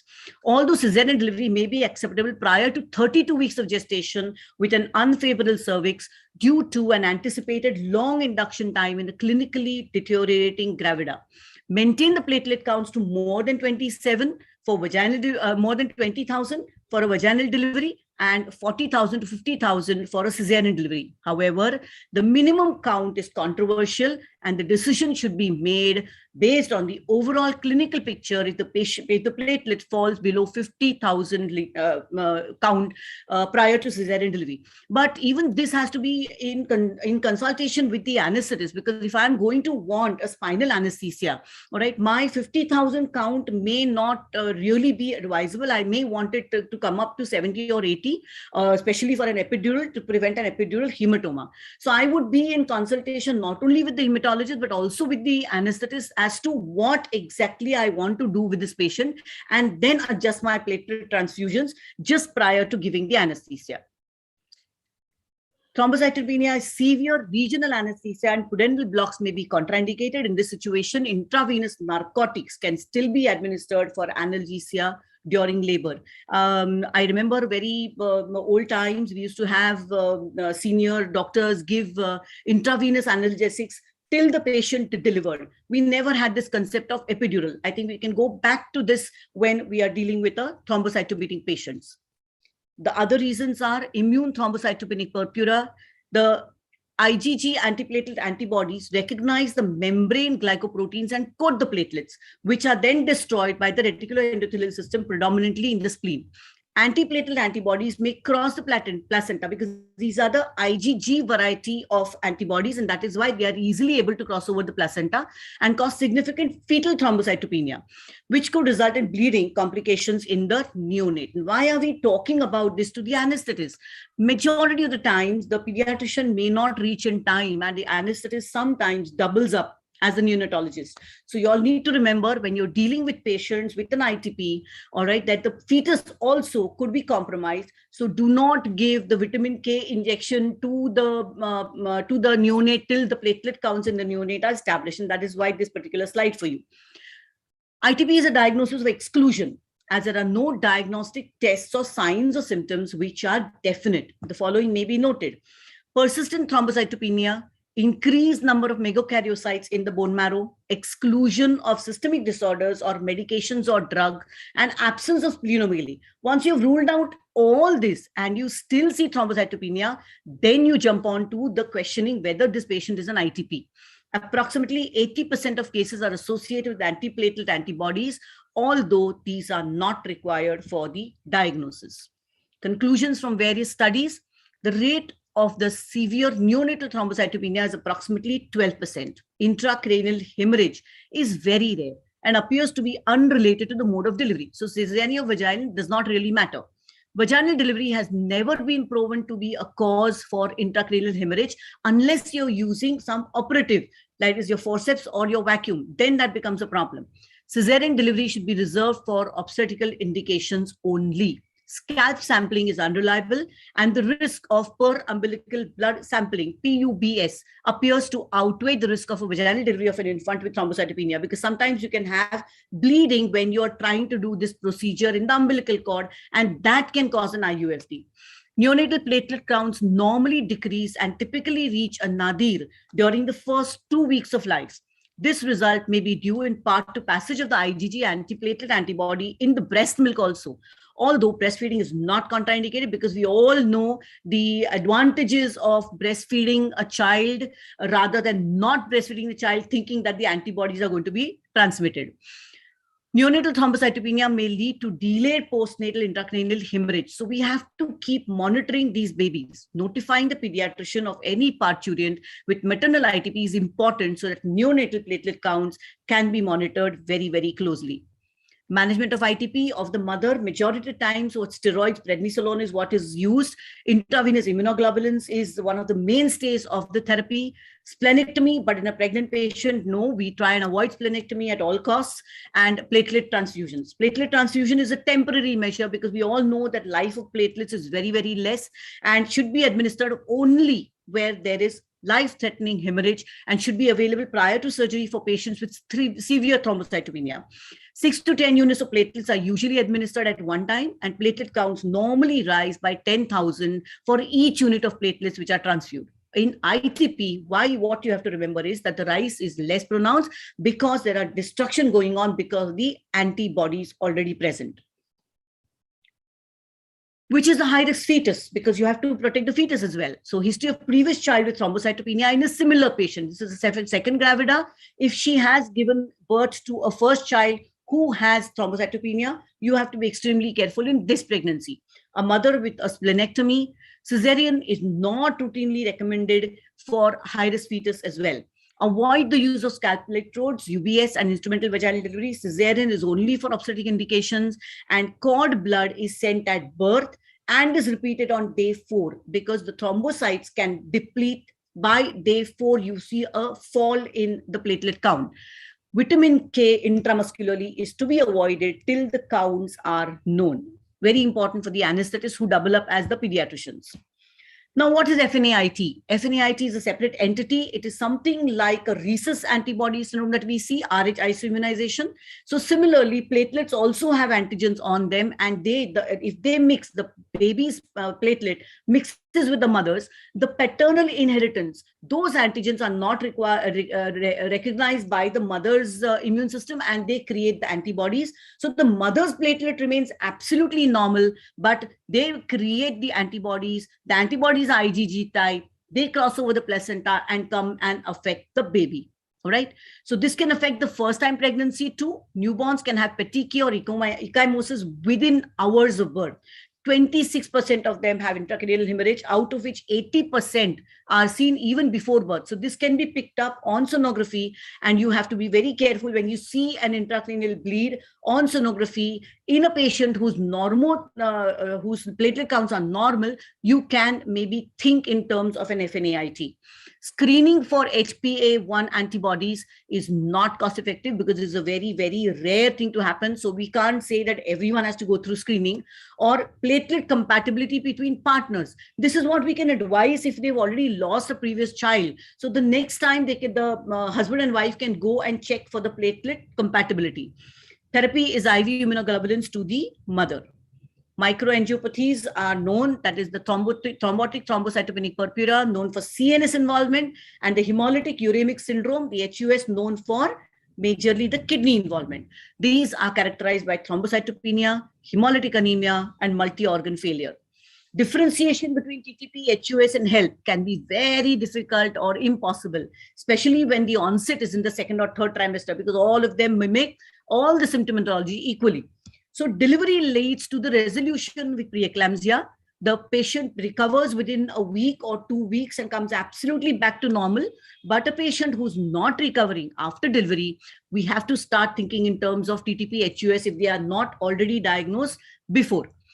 Condition may continue or worsen after delivery with TTP and HUS. If suspected preeclampsia or HELP does not improve within 48 to 72 hours, please consider TTP or HUS. What is the treatment?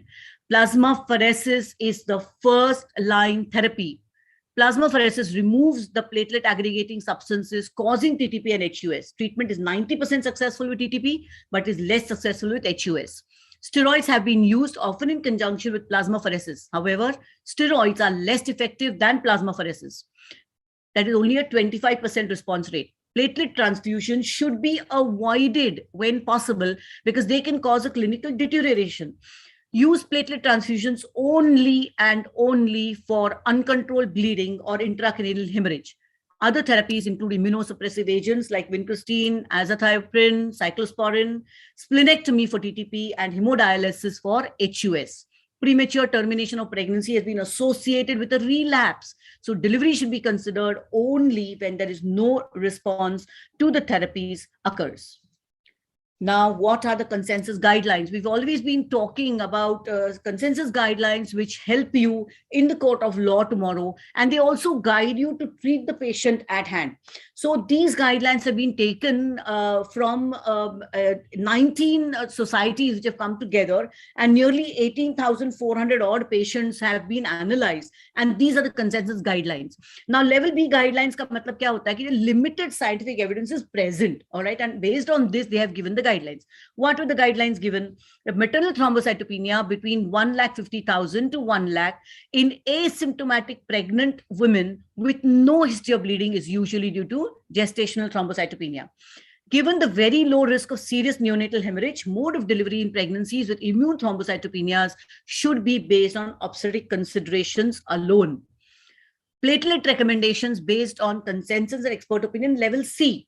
Level C ka matlab kya hai? It is just an opinion based on consensus of expert opinion. There is no ठोस scientific evidence for this. So what are they saying? Platelet transfusions to increase maternal platelets to more than 50,000 before any major surgery. Epidural or spinal anesthesia is considered acceptable, and risk of epidural hematoma is exceptionally low in patients with a count of 70,000 or more, provided there is no other coagulopathy, platelet level is stable. That means a serial platelet count has to be done prior. Function of the platelets is normal and is not on any antiplatelet or anticoagulant therapy. All these points have to be considered. Fetal neonatal alloimmune thrombocytopenia, FNAIT, that we were talking about, should be suspected in cases of otherwise unexplained fetal or neonatal thrombocytopenia, hemorrhage, or USG findings of intracranial bleed. Now, what did the SOAP consensus statement? Now, SOAP is what? Society of Obstetric Anesthesia and Perinatology. What does the SOAP consensus statement say? They say that the task force concluded that the best available evidence indicates that the risk of spinal epidural hematoma associated platelet count of more than 70 is likely to be very, very low in obstetric patients with thrombocytopenia, secondary to gestational thrombocytopenia, ITP, and hypertensive disorders in pregnancy in the absence of other risk factors. Ultimately, the decision of whether to proceed with a neuraxial procedure in an obstetric patient with thrombocytopenia occurs within a clinical context. Now, what are these clinical contexts? I think I've missed that slide. Okay, the clinical context is that the serial levels of platelets should be absolutely stable. There should be no comorbidities. The patient should not be on any anticoagulant therapy. You have to talk to the patient as well. These are your risks and consequences, as Sir had previously said, that an informed consent needs to be taken. So based on all those, the clinical setup, where you are practicing, the stature of the patient, the neck length, the jaw opening, the dentures, everything, the risk of general anesthesia as opposed to spinal, and the platelet count, whether you want the platelet count to increase or not, and what level you want to come, and then what spinal anesthesia or epidural anesthesia you're going to use.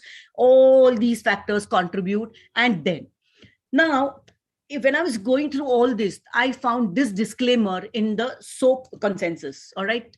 In the statement, what they are saying, at the end, the last paragraph was that consensus statement is not intended to consensus statement is not intended to give you a legal standard of care. Okay, it does not replace the care or judgment of the responsible medical professional, considering all the circumstances presented by an individual patient. So it is already giving you a disclaimer saying that this is not meant for you to use in a court of law. We are not giving you legal protection as to what consensus statement we are giving. It is not intended to ensure a successful outcome. It is subject to periodic revision as additional data becomes available. So when a disclaimer like this is given in a consensus statement, I feel associations like yours should actually take it up and write to these journals and tell them that at least don't mention this kind of thing, because वैसे भी अपनी band बज रही है सब जगह से. अगर consensus statement भी बजा देगा तो क्या मतलब है? Right? Consensus statement has to not have these kind of disclaimers saying that this is not going to help you. Take it up legally and give you a legal backup. Okay, I think the slide became upar niche, so these are all the relevant factors. Now we come to coagulation studies, what you do normally, to go ahead. So I've just taken small slides. I did not see that the prothrombin time and all was mentioned in the previous talks. So just very, very small presentation over here is prothrombin time tells you how quickly the blood clots and measures the extrinsic pathway till it reaches the common pathway. The activated prothrombin partial thromboplastin time also does the same, but it is used to determine if the anticoagulant therapy is working optimally and measures the intrinsic and common pathway. The INR was made to stabilize that. Various laboratories gave their own ratios. So the INR was made to stabilize the prothrombin time, to standardize the various lab reports so we can compare them. The patient can come from different laboratories. So we need to know what the standardized values are. Now these are anything less than 1.1 in a normal patient is considered to be normal. Anything above that is considered to be delayed. 2 to 3 is for patients on therapy and higher in patients where there's increased risk of clotting. Platelet transfusions. Their prophylactic transfusions are advisable where the platelet count drops to less than 10,000. The SDP or RDP, what is to be given? SDP is a single donor platelet. It is collected by the plasmapheresis machine, and it is very, very expensive. So you have to think, is this really required for this particular patient? So only where histocompatible donors are a must, there I think SDP should be used. Otherwise, the RDPs are good enough. The dose, number of units transfused should depend on the goal of the transfusion. For more routine prophylactic transfusions, 5 to 6 units of platelets are used for average size adults and should increase the post-transfusion counts to greater than 30 above the baseline. Pre-storage. Now, there are many reactions, which come because of the platelet transfusions. There's something called pre-storage leukodepletion. This reduces the alloimmune response and minimizes the refractoriness to therapy and reduces the incidence of cytokine-mediated transfusion reactions and decreases the transmission of cell-associated viruses such as the CME. So this again is very important. I do not know how many of our blood banks are catering to this and are giving us pre-storage leukodepleted thrombocytes. Risk of platelet transfusion, again, sir had already touched on this, I think. Transfusion reactions, transfusion-related acute lung injury, transfusion associated with circulatory overload, and STB units are very costly. So injury to your pocket, that is also very, very important, because nowadays we have to take patient to consideration in confidence regarding everything. So even cost of therapy matters. Thank you very much for a patient listening. And thank you for keeping awake. This was the third topic, and I've been saying the same thing what the previous speakers also have been saying. So thank you for giving me this opportunity. Shilpa, Preeti, I see Samir, I see Dr. Yogen, I see a lot of people over here whom I have been talking to very, very regularly. So thank you for giving me this opportunity. And I hope I have been worth the time that you have spent on listening to me.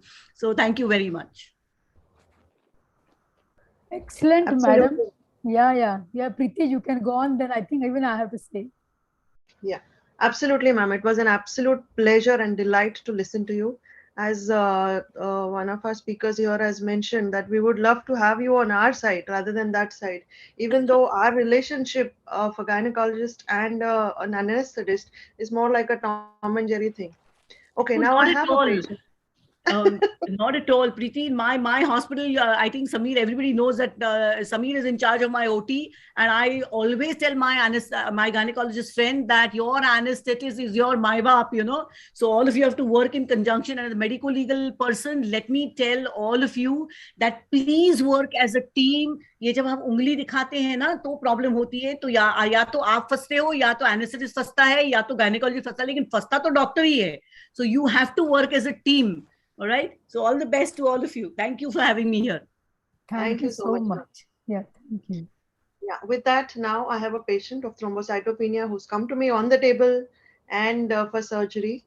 And I have actually adhered to Dr. Nilima Vaidya Bhamre madam's guidelines and all her considerations that she's given for us. And I wish to give a central neuraxial blockade to this patient. How can I do it? For that, let me invite the perfect embodiment of Murti Lahan Pankirti Mahan right here with us. We have with us Professor Deepa Kane, ma'am, who's a professor at SAIT GSMC and KM hospitals. She has such a tiny little slide, but then I'm sure it would take me more than 20 minutes if I were to speak completely about her.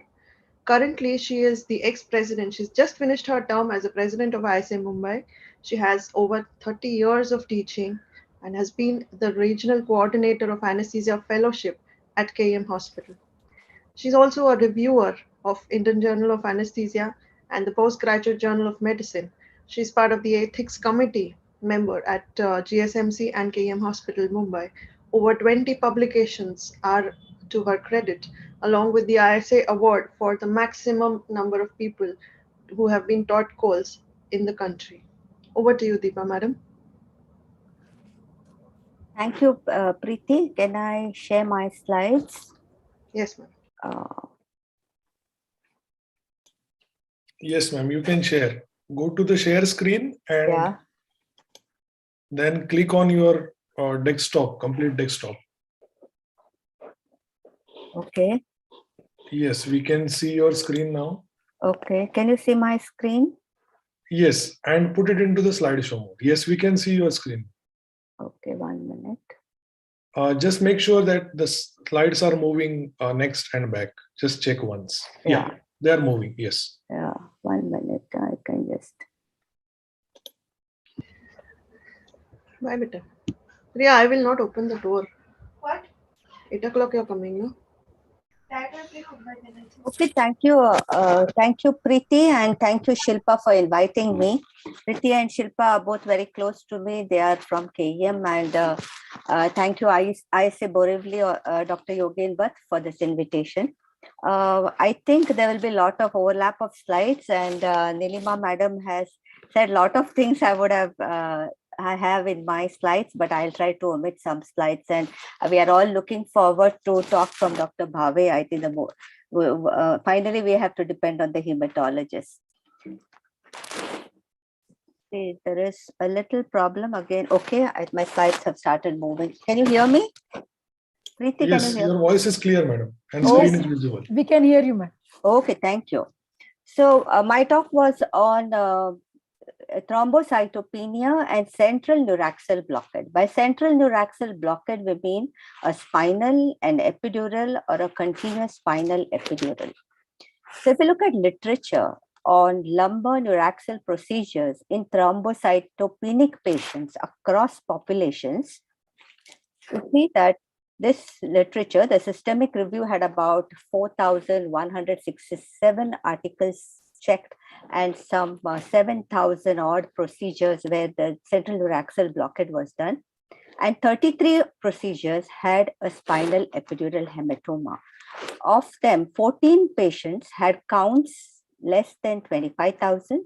6 patients had counts between 26 and 50,000. 9 had counts between 51 to 75. And 4 had counts more than 75, 76 to a lakh. And most of the patients reported symptoms within the first 48 hours of the procedure. So their conclusion was that the spinal epidural hematoma in thrombocytopenic patients is rare, and that if thrombocytopenic patients should be monitored, particularly in the first 48 hours, and patients have to be educated about symptoms concerning the spinal epidural hematoma, because vigilance is very important, and reporting immediately that there is some problem with the sensory or the motor function of the limbs is very important, so that quick action can be taken, an MRI can be done, and the hematoma can be evacuated. In another review recently, 2020, they have taken neuraxial procedures done from 1947 to 2018 in a cohort of heterogeneous patients with thrombocytopenia, and most of the spinal epidural hematomas occurred in patients with lumbar punctures and platelet counts less than 50,000 per cubic millimeter.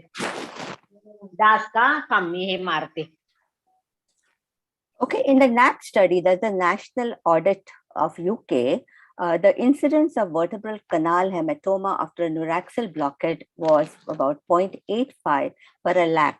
And the incidence they have seen increases 2 to 3 times with concurrent use of anticoagulants. And the incidence increases also with age. The female sex, it is more than the males. If there's an underlying coagulopathy, if the placement of the catheter or the spinal was difficult, or if there is an indwelling catheter. So the incidence rises with all these. This already been discussed, different causes of platelet abnormalities. I will not say it again. And these are the common drugs. We've all said it: heparin, aspirin, and some antibiotics, chemotherapeutic drugs, and myelosuppressive drugs. And these are our ASRA guidelines, which all anesthetists know. And even if we don't know, we have to take a screenshot of this and keep it into our OTs, because we have to know exactly how many days we need to stop the aspirin, how many days we need to stop clopidogrel if you are planning a central neuraxial blockade. We also have to be very careful when you're removing out the catheters, and when we are removing out the catheters, and when we have to restart the drugs. All these points are very important, because if you look at literature, most of the hematomas occurred during removal of catheters. So this, you can download it from anywhere and keep it on in the operation theaters. And even when we go for pre-op rounds, if somebody is on clopidogrel, somebody is on aspirin, we follow these guidelines. So low dose aspirin, it is okay to have the patients on low dose aspirin and go ahead with the central neuraxial blockade. For clopidogrel, we stop for 7 days, for ticlopidine 10 days, prasugrel again 7 to 10 days, and so on. So this is just a standard that we follow. And again, if you have to take out the catheters and we have to restart the drugs, we wait for some hours after the catheter is taken out. About aspirin, we are all sure now that aspirin patients, we can give a central neuraxial blockade, and low dose aspirin, we mean 60 milligrams aspirin. In the CLASP study, 1,422 high-risk obstetric patients, approximately 700 of them were on 60 milligrams aspirin daily. They had an epidural and they did not have any neurological sequelae. And 242 patients reported use of NSAIDs also prior to the injection. Now, the type of patient is also important. The risk associated with epidural analgesia in women undergoing childbirth is significantly low, 1 in 2 lakhs, than that in elderly women undergoing knee arthroplasty. Later in my slides, I'll tell you why these incidences are more. It is very scientific. And women undergoing hip fracture surgeries under spinal anesthesia have increased risk of spinal hematoma compared with patients undergoing spinal anesthesia. So epidural is more. And a more recent review showed involving 43,000 orthopedic patients undergoing epidural block reported a similar frequency, 1.38 per 10,000. Another important point is to see if the patients are on heparin, because if they have received heparin for more than 4 days, we should have their platelet counts assessed prior to an neuraxial block or a catheter removal, as HIT may occur, that is the heparin-induced thrombocytopenia. We have to keep this point in mind. Decisions regarding removal of the catheter can also be very challenging. Now, suppose a platelet count was normal when you inserted the catheter, and for some reason, you kept the catheter was in situ, and the platelet count has fallen post-op. Then again, you have to keep that point in mind. Just because pre-op the platelet count was normal and everything was okay, you may not have a normal platelet count. This happens very commonly when you had an excessive blood loss. Okay, and nobody checks on the coagulation profile post-op, and some junior resident goes and just gets out the catheter. So we have to keep in mind this point also. When we're taking out catheters, you think of the coagulation. Has anything affected coagulation of this patient? Are the platelet counts at least expected to be the same like pre-op? If you have any doubt, or if you imagine the counts to be falling, or if the patient has any sign, symptom of bleeding, you have to do the platelet counts again, the coagulation profile again, before removing catheters, and follow the ASRA guidelines. So again, how much is the minimal platelet count for catheter removal is not defined. Again, the same thing about what should be platelet counts when you introduce, and what should be platelet counts when you want to remove the catheter. These numbers, if you see across countries, different countries are giving us different numbers. And the proportion of vertebral hematomas as seen in the NAP3 study occurred at time of catheter removal.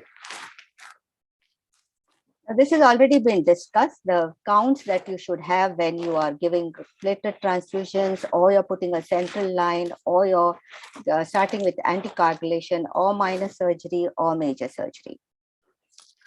Now, what about platelet transfusions prior to lumbar punctures or epidural anesthesia for prevention of complications in people with thrombocytopenia?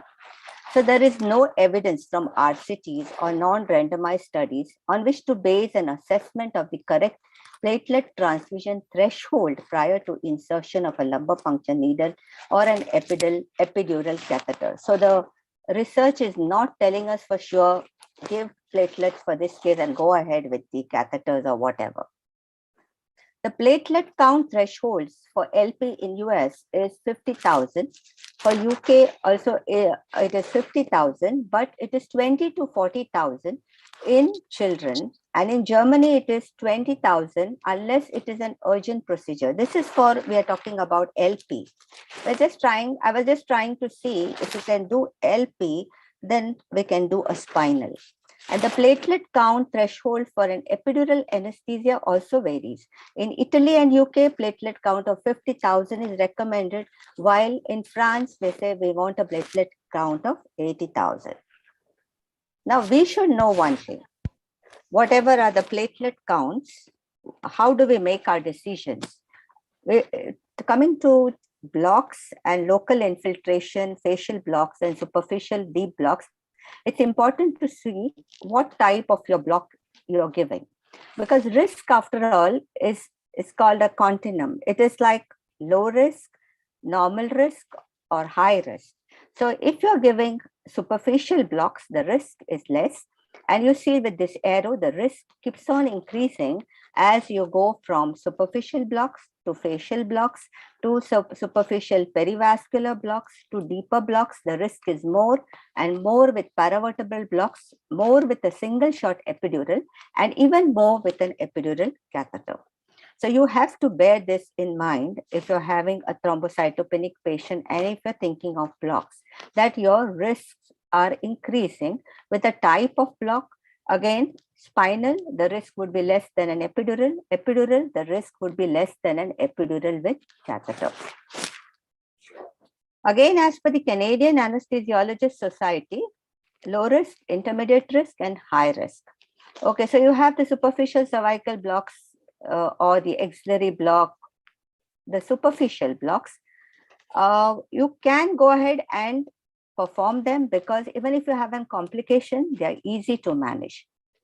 About intermediate risk, all these interscalene, supraclavicular, obturator, adductor canal, all these type of blocks, you have to see the risk-benefit ratio. If you want to give it also, you must use the USG guidance, and the block has to be given by an experienced person. Experienced person I mean a person who's regularly giving blocks, and it will not fiddle with the block. He'll quickly just do a quick injection and come out. And if it's a high risk block, like a deep cervical or a lumbar plexus, if you're thinking of that, and if you have a thrombocytopenia, it's better avoided because the complications are associated with significant morbidity. Now, which Nilima madam has explained in details about thrombocytopenia in obstetrics, but few things I will like to tell.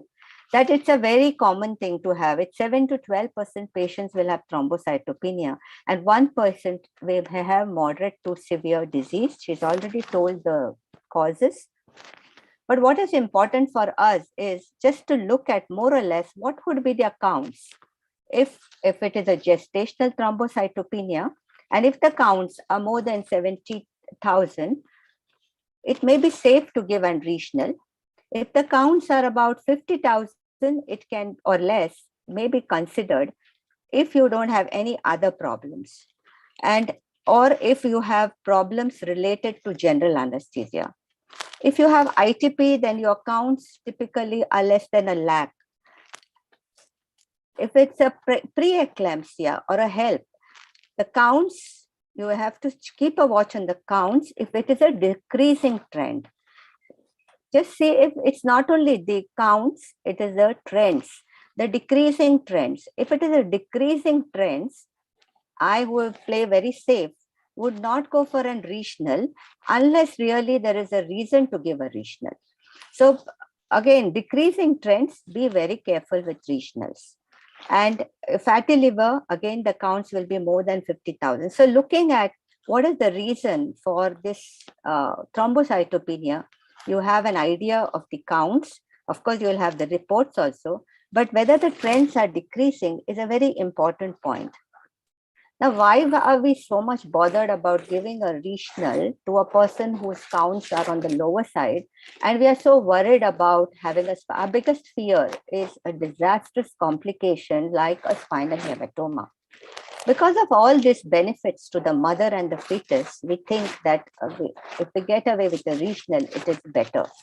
So decreasing the anesthesia-related adverse events like pulmonary, cardiac complications, reducing gastric aspiration, then in preeclampsia, avoiding the risk of intrauterine atony, hemorrhage, providing superior quality with systemic opioid-sparing cesarean, analgesia, if you have an epidural, you have the labor analgesia, post-op you can continue after the cesarean, pain relief, and breastfeeding for the better with a renal, improves maternal, paternal participation in birth. There are some of the benefits.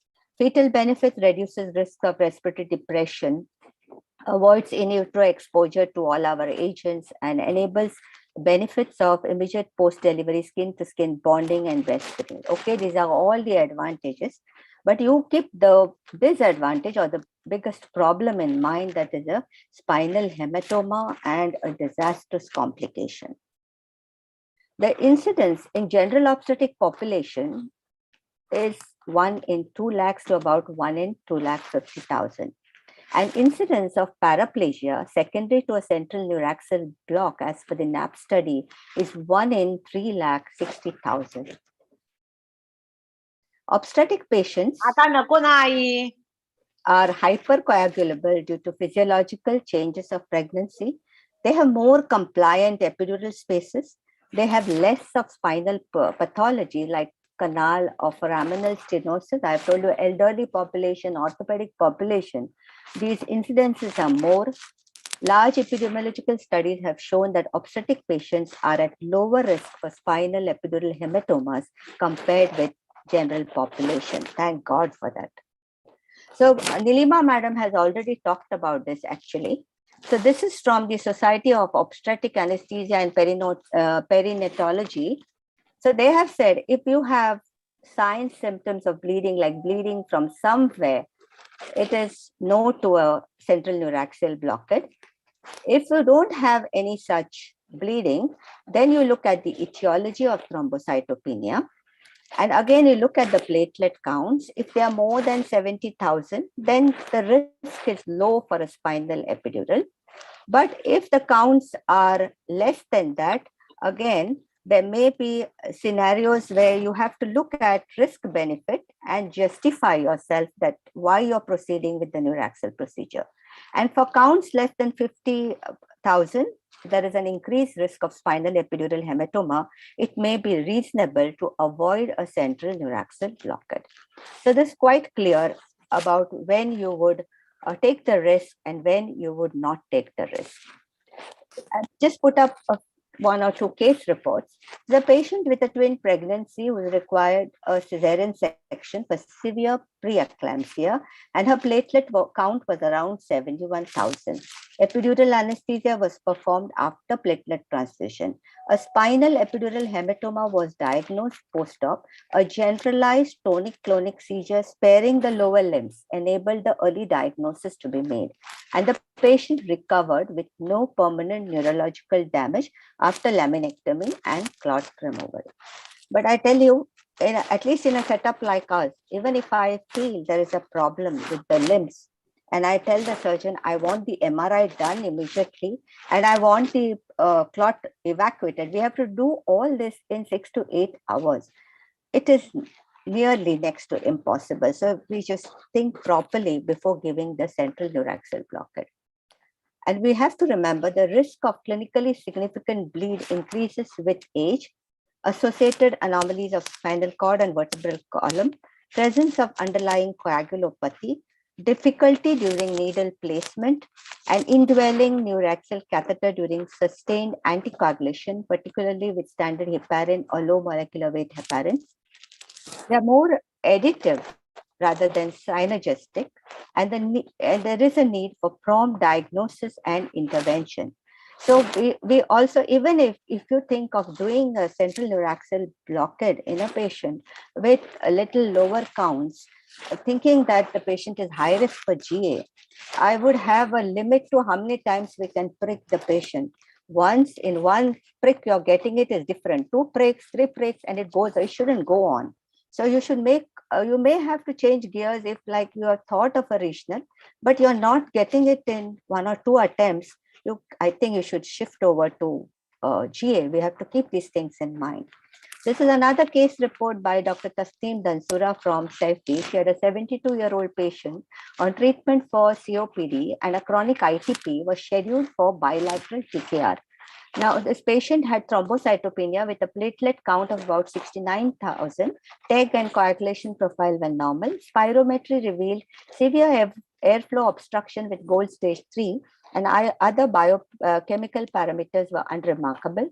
Patient was receiving prednisolone 40 milligrams orally for more than 6 months and had also received IV immunoglobulins, dosed at 1 to 2 grams per kg per day for 5 days. And her platelets had improved, but they were still less than a lakh. So in this patient, she has given regional and she said everything was fine.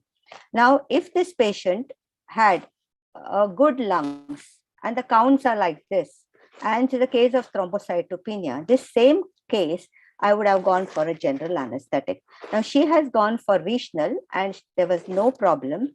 And regional, she's justified because the lungs were very bad.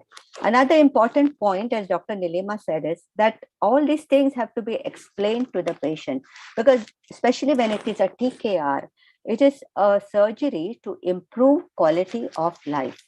So the patient only has to decide whether he really wants the TKR, whether he is ready to take that risk of regional, whether he wants to risk taking a general anesthesia. I think it should be very clear to the patient. Let the patient make an informed choice. You also make the choice, but let the patient make the informed choice. It's very important.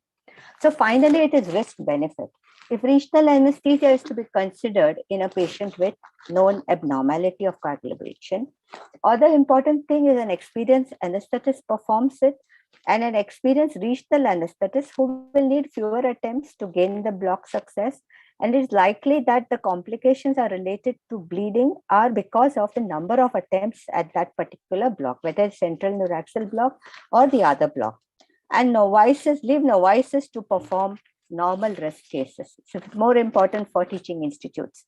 Now, the risk of CNB, that is the central neuraxial block, okay, must be balanced against risk of general anesthesia in pregnancy, including failed tracheal intubation, awareness, and aspiration. And again, this decision is to be made by a senior consultant, and decision with the patient is important. That is the informed choice. The rarity of these complications makes it difficult to make accurate estimates of the incidence of the complications, and offering patients and clinicians advice on basis of hard data is just not possible. It is all based on expert opinion, case reports, case series, and cohort studies. We cannot have randomized controlled studies on these patients. So risk is finally a continuum that runs from normal risk to very high risk.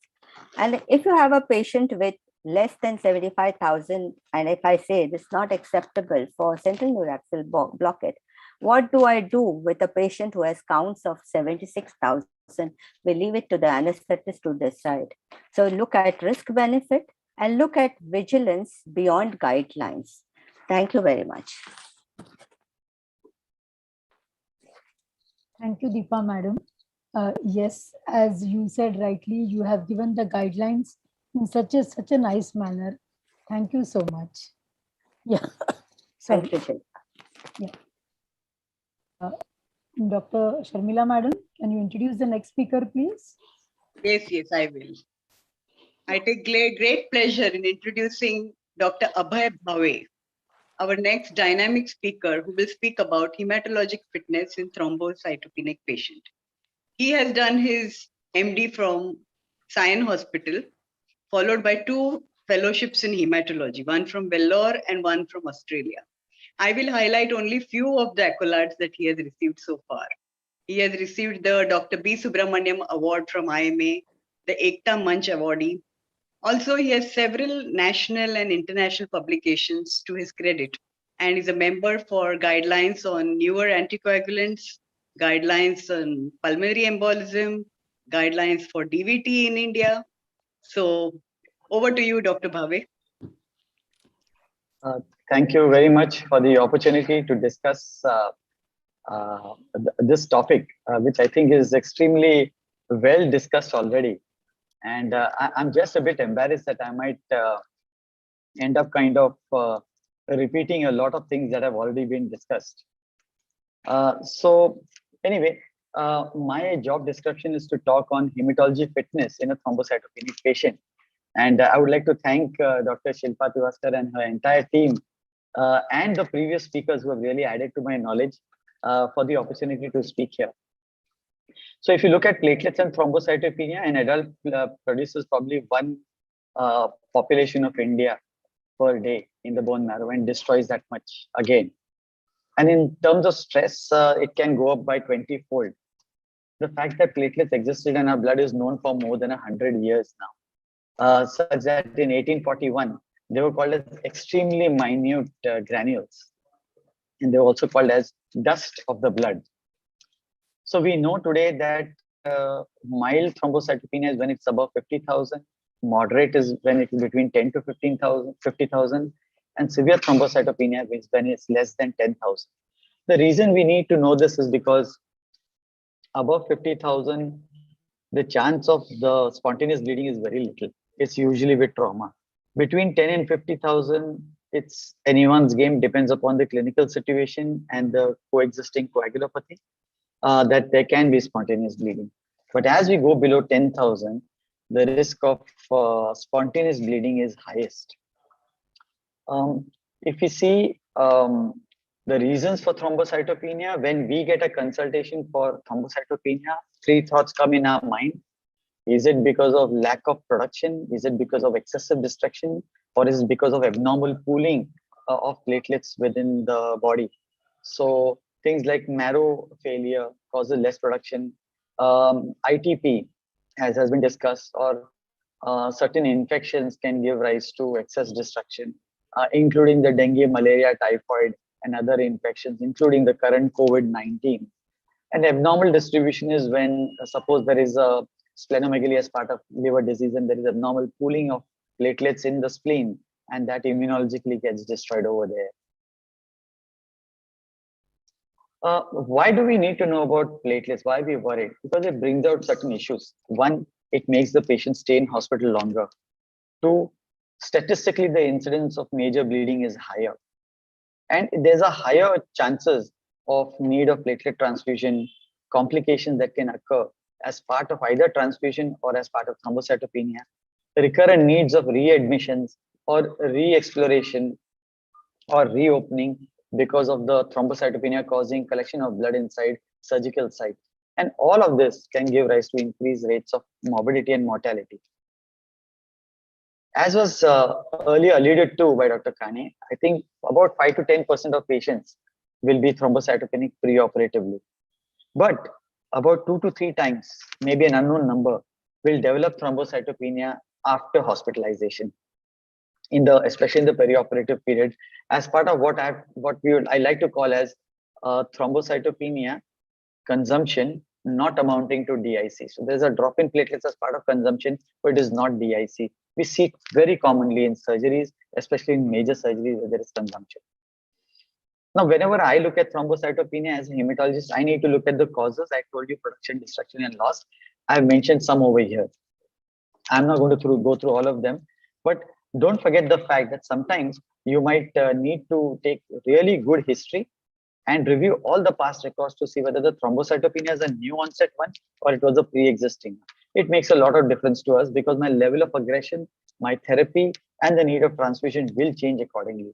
So if a patient had normal platelets and it has dropped now, I'm really worried about it. But if they were always low and it hasn't really dropped, though you just come to know it's low, then my thinking process changes. Now, at any point of time, whenever we look at platelets, we always want to rule out the presence of any pseudo-thrombocytopenia. That means the platelets count has come low, but actually it's not very low. So it's very important to look at the peripheral smear and look at the company that the platelets are keeping. How's the hemoglobin? How's the white cell count? Let's not look at only the platelets. Look at the hemoglobin, white cells, platelets, all three together. And that tells me, is it a bicytopenia, pancytopenia, or only an isolated thrombocytopenia? My thinking changes as per that. At this point of time, when I get the reference, I usually go and see the smears. And in the smears, I look for something which is called as pseudo-thrombocytopenia, platelet aggregation that you can see over here. That means the platelets are not being counted by the machine. If you repeat the same platelet count in a citrated tube or heparinized tube, you'll be able to get a better response, a better answer, because in EDTA, sometimes there is an EDTA effect. Well, because of the chemical of EDTA, platelets tend to stick to each other and form these clumps, which get dissociated once you use citrate or heparin, and you can get a proper answer at that time. When I see such slides, I tell the operating surgeon and the anesthetist that don't worry, the platelets are normal, the machine count is not coming as accurate. Sometimes we see cells like the neutrophil, which have got platelets stuck to it. This is called platelet satellitism. So all these platelets are not being counted. And therefore, we can give that input to the operating team that, look, the platelets may not be as less as what you think. But when I'm talking of fitness and I'm going to see a patient of thrombocytopenia, what does it entail? It is an art of history taking. It's very important to go into the depths. And therefore, I get very worried when patients get admitted late at night for surgery in the morning and they're found to have a low platelet count. Then we don't have enough time to take history. Then everything becomes an emergency because everything is set to that surgery in the morning. And it's very hard to tell the patient, family members, and the surgical team that we're not going to do the surgery. I wish patients get admitted earlier so that we get enough time to do a proper history taking, look at all the past records and see what we are dealing with after a proper examination.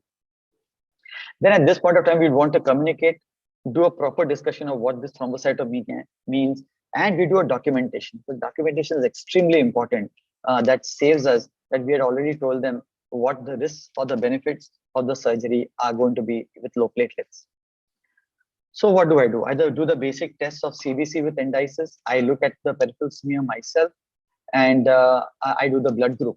Blood group, because we are going to look at a surgery, we have to know what's the blood group. Suppose it's a rare blood group, then that surgery is going to be a problem because we may not have blood available. And as it is in the COVID era, the number of donors coming to the hospital are less. We don't want to end up in a situation where we cannot have enough blood of the specific blood group of the patient. I always look at the coagulation profile. For me, it is PT-PDT fibrinogen. And for patients who are taking some drugs which can affect the platelet function, then platelet mapping or TEG is helpful. It tells me how the platelets are functioning, even if the platelet count is normal. So these two together tell me, along with the history and examination, what is going to be my possibility of anticipated events, which I can communicate, discuss, and document in the paper. Based on this, I have the right to veto. I would want to refuse surgery on valid grounds, provided I have this data, especially when the etiology of the low platelets is unknown. Patient then is unfit for anesthesia as per the criteria which have been discussed, or the reports are not available for me to say yes, go ahead surgery, or the patient unknowingly has been on some anticoagulation or antiplatelets, or has a bleeding tendency which was not accounted for by the surgeon prior to the event. That's why I'm very happy that in the hospitals where I work, we've got an anesthesia OPD. We refer the patient to the anesthesia OPD. They're aware of everything prior, so that there are no surprises at the time of taking the patient on table, and we can take a proper assessment prior to the surgical event. But if there is an anticoagulation or antiplatelets on board, appropriately they'll have to be stopped so that our surgery can be fine, even if the platelets are borderline. Then I look at the nature of the surgery. Is it a vascular surgery? What's my risk of bleeding during this surgery? What's my anticipated blood loss from the surgical hand? Do I have enough blood components available? This is very important, and we should not be caught last minute that there is no blood component and you're operating, the patient is bleeding. And not to forget, I take a valid consent, including the risk and the pros and cons of the blood exposure. Because here now we've got the patient's right to veto. The patient can say, look, my surgery is not so important. I would want to wait, as I think was discussed earlier by Dr. Khane about the TKR. We should be able to say, no, we don't want to do the surgery because my risk is too high. Maybe I'll sort out my issues and then come back for a safer surgery without the possible need of transfusions. So how do I make out whether there are high patients for bleeding? What's my identifying factors? As the platelet starts going below 50, I am worried, especially for major surgery. If there's a factor deficiency like hemophilia, irrespective of the platelet count, the patient is likely to bleed. If there is sepsis with DIC, platelets are usually low, and they're in a very sorry situation to get operated unless the surgery is urgent. If there are vascular malformations, cirrhosis of liver, which can cause low platelets, consumption of platelets can cause fibrinolysis. So with a apparently good platelet count, they can still bleed. Congenital platelet defects, which are fortunately not common, but if they are, everything looks hunky-dory on the surface, but they tend to bleed because the platelets are dysfunctional. They just can't adhere to each other to form the primary platelet plug. And this you'll pick up from a good history taking from previous events in females, menorrhagia, in males, injuries during play, or any surgeries that are done which cause bleeding and they needed to be given platelets. Then I look at what is the site of surgery and vascularity. Maybe at the time of surgery, do we have good access to surgical hemostasis at the time when the surgery is going to be done? What's the tissue friability? Is this a patient who's had a past surgery and been taken up again, like a pancreasectomy, or there is a cellulitis with a lot of tissue injury? Is there necrosis? Was there radiation given at that site? Was there a malignancy over there which causes deterioration of the tissues? All that can spring surprises to you on the table, even if your platelet count is not too bad. And the possibility that the procedure itself may cause the platelet dysfunction, like a bypass surgery, has also to be accounted for. This has been alluded to, I think, by Dr. Bhamre. I just want to say that PT-PDT, we look at 3 seconds from control. PTT is about 6 to 8 seconds from control. Fibrinogen should be more than 100. These are safe limits for doing surgery. If not, investigate and say no to the surgery or try to find out the reason. Withdraw anticoagulants and antiplatelets wherever possible. And if you want to know about platelet function, do TEG. It will tell you very well how your platelets are functioning. Like we've discussed, no problem. You can go ahead with surgery if the platelet count is more than 50, provided all other things are taken care of. You have to counsel the patient that however good the surgeon, however good the anesthesia, however good is the site where you're going to do surgery, including a tertiary hospital, there is an element of surprise and unpredictability which may happen on table in the best of times. And this has to be told to the patient, and they should be able to accept it. Now, many times I am told, why don't you just give platelets and click on? Why are you being an obstructionist? Please remember, as physicians, we don't want to be obstructionists. We want, I think, as what Dr. Bhambre and Dr. Kane has kept saying, that we must work as a team. So it's not that I want to keep myself safe, it's that I want to keep the team safe. Everyone has to safe. So if a surgeon is too gung-ho about doing a surgery, however good his or her hand might be, it's my job to tell them, be careful. Even the anesthetist, because they would depend on us to give them that input. And if we put this input together, it's easier to take care of the patient. Now, you would want to say, let's just give platelets. But platelet transfusion perioperatively, either prophylactically or at the time of bleeding, really hasn't helped too much. And some of this discussion has already taken place. The reason is because the utility of such platelet transfusion is uncertain. And there's a lack of consensus. There are guidelines, but there is no specificity. Your case is specific. It may not fit guidelines. So then what do you do? So that's why there's a wide variation in the perioperative platelet transfusion practice, depending upon how the surgeon, the patient, the anesthetist, and the referring physician or hematologist view their past experiences, their intuition, and what they have read from so many different guidelines. It becomes really difficult then. You've seen this cartoon before. I just want to say that there are random platelets which you can give. Normal adult therapeutic random platelets should be between 4 and 6 platelets. Please don't give 1 and 2 random platelets. It makes no difference. It will go to one corner of the blood and it will be lost before you know it. So if you're giving it, one standard adult therapeutic dose is 4 to 6 random platelets.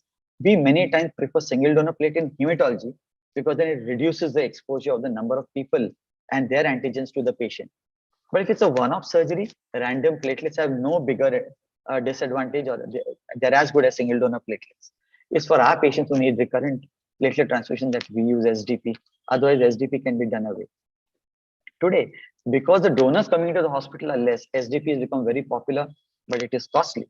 So one SDP is equal to 6 random platelets. It's your property, it's not hospital property. Therefore, it remains with you for 5 days under your name. You can use it anytime. While random platelets can be given to the next emergency patient in the hospital because your name is not written and you cannot reserve these platelets. So that's the difference between the two. Sometimes single donor platelets is hard to get because we don't get donors coming in. But if we do get them, they should be preferably male with a good vein or a female with a good vein. It takes about 1.5 to 2 hours to make one single donor platelet. It should preferably be same group, but today we use PAS. So it's a different technology where we can use any group for anybody. So that's great. We can use PAS and still overcome that. And it should be unrelated to the patient so that we don't get any transfusion reactions, which can be one of them being very deadly for transfusion associated graft-versus-host disease. So if you follow these 3 criteria, we should be safe as far as single donor platelets are concerned. Now, there are many of the trials which have been done. If you look at the left-hand side of the screen, there is PLADO, which is prophylactic transfusion. After that is cardiac surgery. Then there is trauma, patients on aspirin, and then there is a patch study for intracranial hemorrhage. And everyone are trying to say that there is no consensus. You can have an algorithm and anywhere between 10 to 80,000 platelet count, which are stable, not dropping, and the clinical condition is fine, doesn't invite platelet transfusion. But there's a coagulopathy, patient's trend is downwards, deteriorating, then you may want to give it. So they need us to have a laboratory algorithm, which sometimes works better than a physician. The physician sometimes out of fear might give platelets and where it may not be scientifically correct to do it. So following algorithm is very important. If you got a trauma patient, by the time trauma comes to you, hypotension and hypothermia has come. And that sets off DIC. So for such patients, 1:1:1. That means after 4 bags of red cells, you must start giving them FFP platelets along with the packed cells to see that their milieu interior and hemostasis is maintained. And this has been proved very well in multiple studies. So empiric platelet transfusion in major transfusions or in trauma is mandated. And as far as acetyl salicylic acid is concerned, aspirin, giving platelets to these patients reverses the effect of the aspirin. Therefore, we don't mind today surgery being done on aspirin. You cannot say the same of the other agents, which I'm going to soon talk about. And in patients who've got intracerebral hemorrhage, two things. If you're going to operate on them, it's worth giving them platelets because then it's worth it. But if you're not going to operate, please don't give platelets to try to stem the bleeding. It doesn't work. In fact, it is a nuisance and their mortality is higher when you give platelets in an unoperated or non-operated intracranial hemorrhage. I think this has been adequately discussed by all the speakers. I'm quite happy to just give a few seconds for you to take a photograph of this because it generally tells you about all the platelets, right from 10 to 100 as to what should be the thresholds for platelet transfusion and how for procedures with platelets, not for transfusion, for procedures with platelets. And I think it's very easy for us to follow it. But things like bone marrow test, putting a central line, removal of a central venous catheter, cataract surgery should not invite platelet transfusion unless there's an added coagulopathy. For airway procedures, intubation and for bronchoscopy, a platelet count of 20,000 and above is more than enough. It is not a contraindication because you might want to give platelets and get a reaction and you'll worsen the patient's clinical condition. So try to be judicious. And if you want to do a bronchoscopic or endoscopic biopsy, a platelet count of 50,000 is more than enough. What about antiplatelets? I said for aspirin, it's fine to go ahead with surgery. And if there is bleeding, we can give platelets at the time of the procedure, but not so for clopidogrel or prasugrel. We must defer surgery for 5 to 7 days. Unless the surgery is extremely important, then we have no choice but to give multiple transfusions or SGP and hope that it gets better. Sometimes desdiamino as arginine vasopressin is used, not easily available, but these patients can tend to bleed a lot.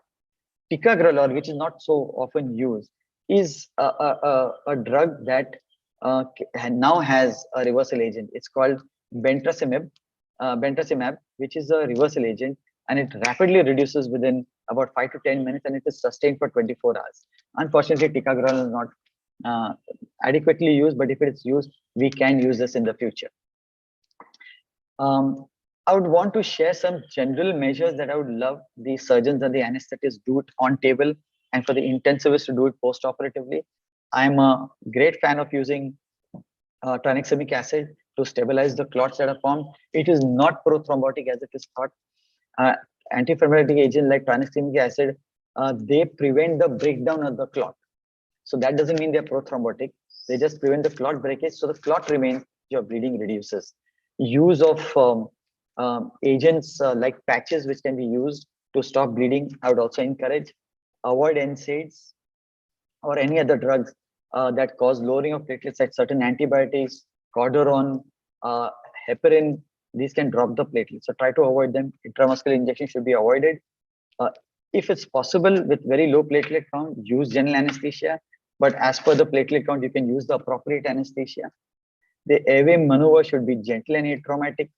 Nasal should be tried to be avoided as much as possible because there you are likely to cause more damage to the nasal mucosa. If they can afford immunoglobulins and steroids, as per the clinical status, we can give it. Steroids does not harm the surgical outcome. There's a beautiful NEGM paper 3 weeks ago which showed that steroids on board does not increase sepsis and mortality. Platelet transfusion, if you have to give in the perioperative phase, please do the platelet count, look at the TEG, and then take a call. Monitoring for hemorrhagic complications should be not only in the operative phase, but also in the post-operative care. Now, many times the anesthetist changes from pre-operative to operative to post-operative.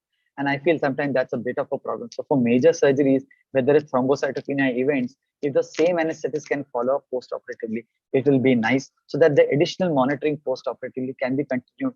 And that anesthetist knows best how the surgery was done and what was the behavior on table. And if you're putting in any lines, put it at the time, and if you have given platelets, put it at that time and finish. Because then if you have to put it later on, you'll have to give additional platelets. So just finish off whatever procedures when you're doing, if you're giving platelet transfusion, might benefit. Now, why am I against platelet transfusion? Because of the risks. See, a young girl who is negative should not be given positive platelets. She should be given negative platelets. And if she is going to receive positive platelets because there's not availability of negative ones, then she should receive anti-D prophylaxis. For a guy, it's not a big deal. He can take it. And if they have anti-D antibodies also, it really doesn't make too much of a difference. They can take the RHD positive for the RHD negative status. In terms of platelets, if you can get washed platelets, very difficult to do, but we can do PAS platelets. That is a single donor platelet with a PAS solution, which takes off all the antibodies in the plasma. So it doesn't make a difference what your patient's blood group is. And you must watch out for acute transfusion reactions. So I looked with a lot of enthusiasm at this article for free medications in pediatric patients. But I noticed that a lot of adults get a lot of free meds. They get hydrocortisone, they get some form of anti-allergic medicine, they get steroids. And I get very worried when this is given to the patient. So Cochrane review has shown that this free medication for preventing these transfusion-related adverse events showed that there was insufficient data to support the use of these. In fact, if you abort a reaction and the patient genuinely has a reaction, you might not pick it up in time and you're actually doing disservice. So free medication was only beneficial for those who had on 2 prior occasions febrile or allergic reactions. There can be infections, there can be febrile reactions, there can be allergic reactions, there can be transfusion-related acute lung injury. All can occur with platelet, which is why we are very careful. Asha madam, we please don't want mute to give yourself. platelets unnecessarily. We have spoken about SDP versus RDP. I use filters to reduce the reaction, but for one-off events of surgery, there's no need to use platelet filter. I use it routinely to reduce my chance of febrile and allergic reactions, and for allo immunization because my patient needed recurrent. So to reduce these reactions, judicious platelet transfusion is the best way to handle things. Many people ask me what's going to be the rise in platelets post-transfusion. It is unpredictable. Yes, I heard that, one bag of random platelets will bring it out by 10,000. In real life, it doesn't happen. It can be as less as 1,000 or it might be as much as 10,000. It depends upon the clinical status. In ITP, there is no rise. In patients with sepsis, there may be no rise. In patients who got drug-induced cytopenia, there may be no rise. So let us not think that by giving platelets, it is going to rise. It may not rise, and we have to be aware of that. And because the life of the platelets post-transfusion is unpredictable. They might just rapidly be taken away, especially if there is a fever, there is bleeding, or there is splenomegaly. These situations, platelets will not rise. So my take-home messages are, thrombocytopenia is a common perioperative clinical problem, and we do get references for this. And our aim is to identify the etiology rather than do quick fix hematology of giving transfusion and getting it with the procedure. So I have to take care of the whole team. So transfusion is not my answer. Thrombocytopenia does contribute to the bleeding risk, and this bleeding risk is unpredictable. You might have surgery which have gone very well. You might have one episode of hypotension, hypothermia, or a coagulopathy which sets in as part of the surgery, and the same platelet post-operative will come crashing down, and you'll feel, why did I ever do this surgery? And there's no linear correlation with the likelihood of bleeding. You might think 50 is safe, but if it's dysfunctional, you might still bleed. And you might have a platelet count of 10,000, and you might do a simple procedure like an arterial line insertion. You may have 0 bleeding. So the widely used definition of thrombocytopenia and bleeding of its severity and the need for transfusion have limited clinical utility, and hence guidelines generally don't help us. They just at best tell us how to talk to patients. The current recommendations for invasive procedures in thrombocytopenia, we have all 4 of us have shown you, but the safety of these is not known. So discussion is necessary and documentation is important. But there are certain situations like emergency or the ones which I've shown you here, you have no choice but to give platelets, because if you don't, then it's an act of omission. Because maybe by giving platelets, you might improve. I'm not saying you will, but at least on paper, the intention is honest that you thought of it, you gave platelets, even if there's no benefit, at least you documented it. In non-emergency surgeries or in post-operative thrombocytopenic patients, hematology consultation is important to guide not only the diagnosis and management, also whether to give platelets or not. So if you're not involved the hematologist before or the physician before, this is the time to involve them before just giving platelets to the patient. And remember, platelet transfusion is not always the answer. Sometimes it may be detrimental to your patient's health and create problems. If you're going to use platelets, please use a proper dose. Don't use a pediatric dose for an adult. And don't give upwards of 6 platelets at a time, because the chance of getting a reaction is very high. If you can, use a single donor platelet and look at the coagulopathy which might be there. So I hope you all have a safe surgery and a safe hospital stay. Thank you very much for listening to me. Bye. Thank you, Dr. Abhay Bhave. I really thank Dr. Shilpa for inviting you. Very crisp presentation, and all our doubts were really cleared very well. There are just few questions in the chat box which Preeti and Sharmila madam will be taking, and you can just answer the queries. Preeti madam. Yeah, this is for Dr. Bhave. This is the kind of patients that I commonly do. Now, generally in oncosurgery, I might have an old patient, a senior citizen, who generally, you know, a basket case of all possible comorbidities. There is hypertension, there is diabetes, there's everything on the table.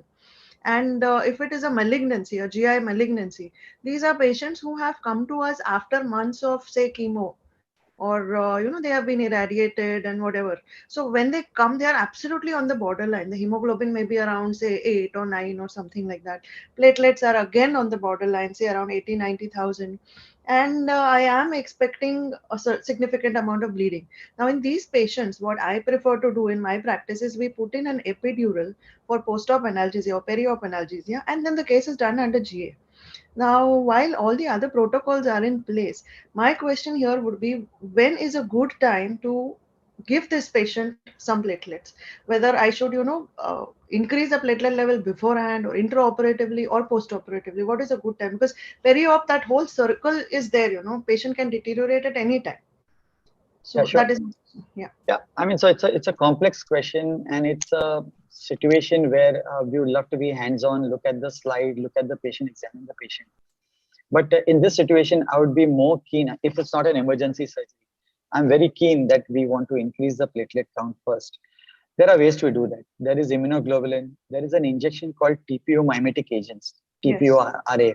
So we've got a drug called romiplostim, which is injectable.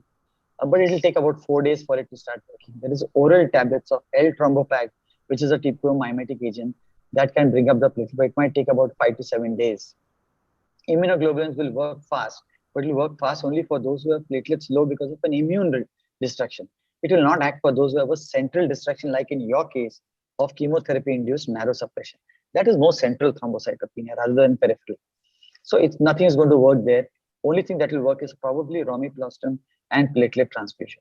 So bringing the platelets to as near normal above 100,000 might be a way to go in this patient if you have time.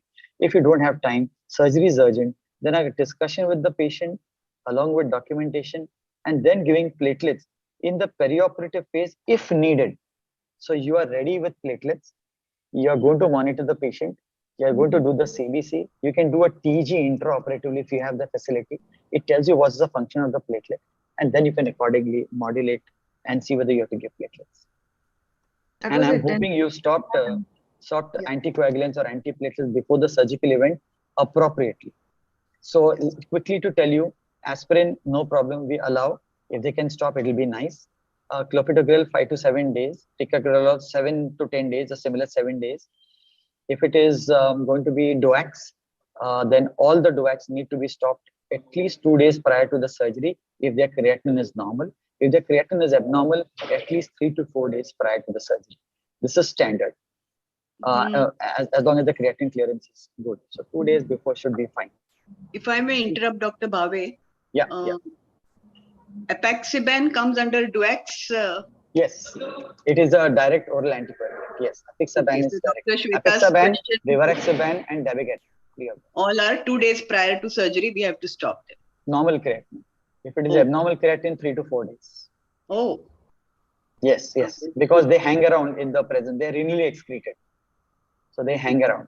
There is a drug called betrixaban, which is not available in our country. It's a DOAC, but that has got the least interference with the kidney. Otherwise, they all have to be stopped at least 2 to 4 days prior to the event. And there is no reversal agent.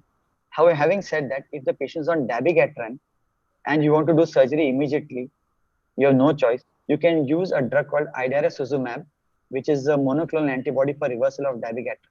It works beautifully.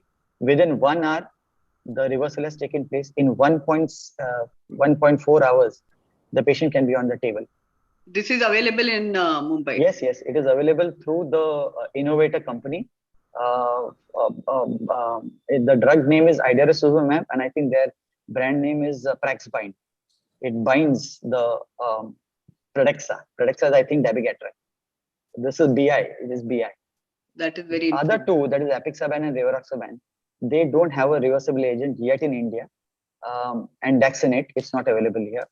But if it's available, then it will be good. But from what I've read, and I wrote an editorial on this, and Daxonate, I think, also gives rise to a higher incidence of thrombosis, unlike idarosuzumab, which does not give. So there's a minuscule increase in risk of thrombosis for reversal of the anti-10As like apixaban and edoxaban or rivaroxaban. And there is going to be a drug, siraparantang, which is going to be useful for everything, whether it's heparin, low molecular heparin, apixaban, dabigatran, whatever it is. So there's going to be a pan reversal agent which will come. So there are two in the market that will be useful. So we've got reversal agents, provided we take a proper history and we do the withdrawal of the drug, we won't need these agents, but they're going to come with a lot of expense. Our surgeons will be happy to know that. Right. Dr. Bhave, what is the cost of this reversal agents? What is the cost?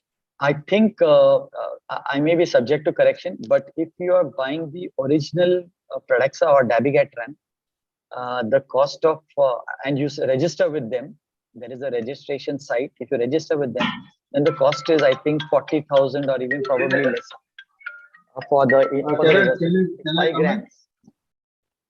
It is 5 grams, 2.5 into 2 vials. It's less than 40,000. Can I speak? For the other two, I don't know. Okay, thank you. Because it's not available in India. So Dr. Bhave, But the reason they're not available because the incidence is very low of bleeding. That's why the incidence is 0.6 to 1.8% on these drugs, which is why the companies don't want to probably. I'm not sure, but probably they don't want to come with reversals because they'll just sit on the shelf doing nothing. Because if you've taken a proper history and stopped beforehand, the risk of bleeding is very less. Thank you. So have you recommended this or used this preoperatively for any patient, or? I've used the idarosuzumab for dabigatran because my patient of CLL was on dabigatran for thrombosis, and he developed a duodenal ulcer which bled, and he had taken the tablet in the morning. And I gave, within 1 hour, the company gave it to me. 1 hour, 20 minutes, the drug was with me in the hospital. Within 1 hour, the patient stopped bleeding. We took up for endoscopy, identified the bleeding site, and took care of the patient. He survived for about 3 months after that, but his disease was too much. Okay. There is a question in the chat box. Dr. Amula Parekh is asking. Madam Kane can address it, please. If endo laser is used for varicose veins, the surgeon immediately wants to give Clexane subcutaneously. So how early can we give? Surgeons are very happy if we give it even within 1 hour of spinal anesthesia. What do you recommend? I think it's final. Yeah, Dr. Bhave, you want to answer this? No, please go ahead. Please go ahead. So what is the question? The patient has got spinal, you're saying? Spinal anesthesia has been given for varicose vein surgery using the laser, endo laser.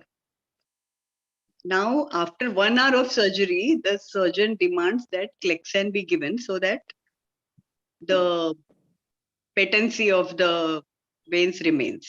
So how earliest when can we give after spinal anesthesia? EVLTS surgery, ma'am. Yeah, but after the spinal, I think Dr. Bhave only can answer this question. So what we have got is that any intervention which causes a breach in continuity of a tissue will have a bleeding potential. Depending upon the nature of the tissue, the bleeding potential will vary.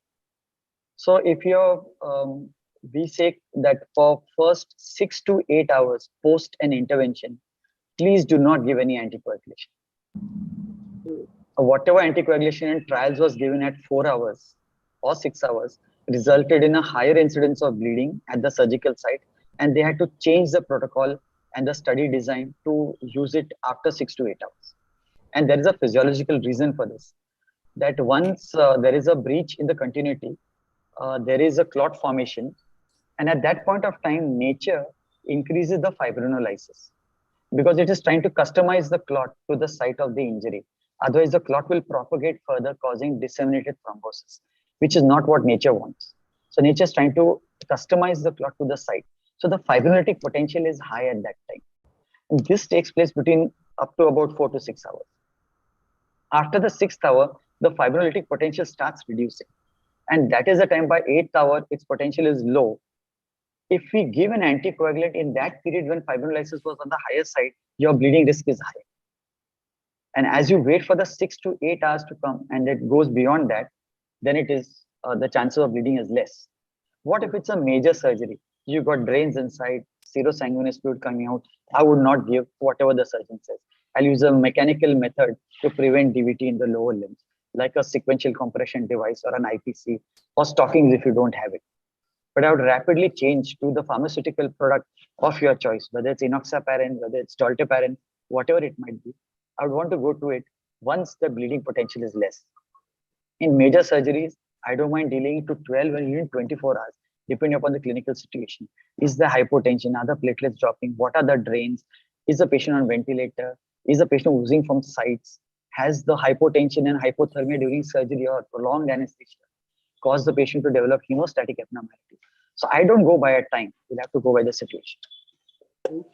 But Thank sir, you. the surgeon insists that we give within 1 hour. They say it's 1 hour now since spinal, so please give the injection. So where do we stand medico-legally and safety of the patient? I mean, So 1 hour post, I have not read. I'll have to read and see whether any guidelines for laser surgery post spinal anesthesia for varicose veins has allowed enoxaparin or dalteparin to be given after 1 hour. I'll probably tell the surgeon, give me the reference, let me read it before I give it. And as an anesthetist, why am I giving the enoxaparin? Why are you not giving it? You are worried about the surgery. You give it. yeah, so most of the times I say I forgot, and I tell No, him, why "Arey, you didn't forget? post-op No, you de didn't do." forget. You didn't want to give it. The truth be told. No. If Sir, the surgeon wants to give it, read the paper and give, because otherwise tomorrow the patient is going to say you gave it, not the surgeon. And surgeon Right. said that I asked you whether we can give it.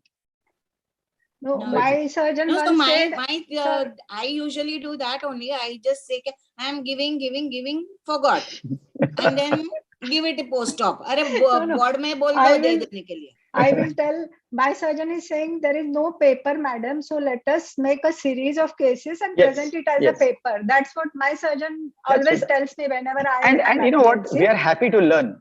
If you're going Yes, to learn yes, from the yes. surgeon that So- after 1 hour it's going to begin, I'm happy to learn. But Sir, show me a paper. We have done 100 cases like that. After 1 hour after spinal, we have given, but touch wood, but we will be presenting that series soon. See, that's One what more we want to question know. I have. Yes. That's for, the one I we can want to know. add If you to publish those. it, then it comes in the Yes, public yes, domain, yes, then we can please. use that as a reference. I'll Me be and happy. Sharmila, we are working on it. Sharmila Singhal and myself, we are working on it. I would One love more to read that question I text. have for Bhavesh sir. One more question I have for you about tranexamic acid. Usually we read that the dose is 10 milligram per kg, but then before starting the surgery, only the surgeon says 1 gram drip mein dalo, 1 gram bolus de do. So what is the ideal dose? How much should we give? You're right. It can be anywhere between 10 to 20 milligram per kilogram. So for a 50 kilogram person, you can give up to 1 gram. If you can give it as a slightly longer drip, it might be better. What I have done is many times I've given one IV bolus and I've taken that tranexamic acid 500 bolus and 500 through the surgery for 3 to 4 hours as a continuous infusion. I have done that also. It's not published, but it just helps to keep the clots not from breaking down when the surgery is on. Tranexamic acid is contentious. Many surgeons want it. Many neurosurgeons don't want it. And there's a lot of back and forth on this topic. But in general, if you look at the website of tranexamic acid, you will see that a lot of data has been published. It is not prothrombotic as is thought of. It is antifibrinolytic. There's a difference between the two in terms of physiology and pathophysiology. And I'm very happy to use it. especially for people who got these, small oozers at the surgical bed, which you cannot access, but which come out as serosanguinous fluid coming out from the drain, which you don't have to go in, and you can't keep opening these sites. They are raw areas, so you can't keep opening. So using tranexamic acid at these sites is good, and even putting those, surgical dressings inside. I'm forgetting the name. I think it was Fibrin. Sorry? Fibrin. Maxil. Fibrin. Fibrillar or something of that sort, Yeah. which can be applied at the surgical Yes. site to stop the oozing. I'm in favor of that also. In fact, there are materials that you can inject, like a gel, which is made of plasma and thrombin to stop the bleeding. I'm very much in favor of these because it will reduce our transfusion requirements. So we can judiciously use platelets. More importantly, you will give platelets for those who deserve, not for those who did not deserve. There's a difference, But and we owe it to the community and society. Cost is the issue about, sir, that gel. Cost is the issue of that gel. What I'm we aware are of that. using. And please tell us about vitamin K injection also, sir. The patient comes previous night. The surgeon says, "Subah ka ek de de patient ko le leke aa." So tell us about vitamin K injections. Yeah. So vitamin K acts on 27910. That is the liver-derived factors, and it helps in the activation of these factors so that they are available for use as hemostatic agents. Vitamin K has to be given intravenously for low platelet patients, not intramuscularly. You can cause a hematoma. Please check the G6PD prior to giving vitamin K to anybody, especially if they come from very high suspect communities, especially the Sindhis, the Parsis, the Muslim community. They tend to have a higher incidence of G6PD deficiency. Vitamin K can precipitate hemolysis. So in your explicit desire to improve the coagulation so that the patient doesn't bleed, you may cause hemolysis in few rare patients, but you don't want that to happen. Vitamin K is used only and only for reversal of warfarin-related INR, which is on the higher side. We use 1 to 2 milligrams intravenously for INRs between 3 and 5. We use 3 to 4 milligrams for INR between 5 and 7. And we use a combination of vitamin K and FFP if the patient has got a higher INR or if the patient is bleeding, you need to reverse. Reason is vitamin K will take time to reverse. It will take 12, 16 or 18 hours. That is the time taken for the vitamin K dependent factors to start being reproduced and to be available for active service. So it is not that you give vitamin K tonight and the patient is not going to bleed. It's not going to happen that way. So please don't give vitamin K as an ordinary vitamin. It comes with a baggage of issues and has to be addressed appropriately. And certainly don't give vitamin K 10 milligrams. It is prothrombotic. It can IV, how we can give IV? We have to dilute, or how we have to? Yeah, it's given diluted. Thank you so much. But with patient with liver disease and deranged. So obstructive liver disease. You are absolutely right. I have no doubt about the fact, Dr. Singhal, that when there is an obstructive jaundice, vitamin K works very well. So if you look at the hepatologists, they're used to giving 10 milligrams for 3 days. Intensivist 10 milligrams for 3 days. I'm not so much in favor of intensive care getting 10 milligram vitamin K daily for 3 days because they're lying in bed, they're flat, they're not mobile. I'm always worried about them having a higher incidence, a higher chance of getting thrombosis in such patients. So I would be very careful about using vitamin K. I would document G6PD, document the need, check the coagulation before I give vitamin K. Otherwise, I'm not going to give it. Okay, thank you. Even if the surgeon tells me. Thank you so much.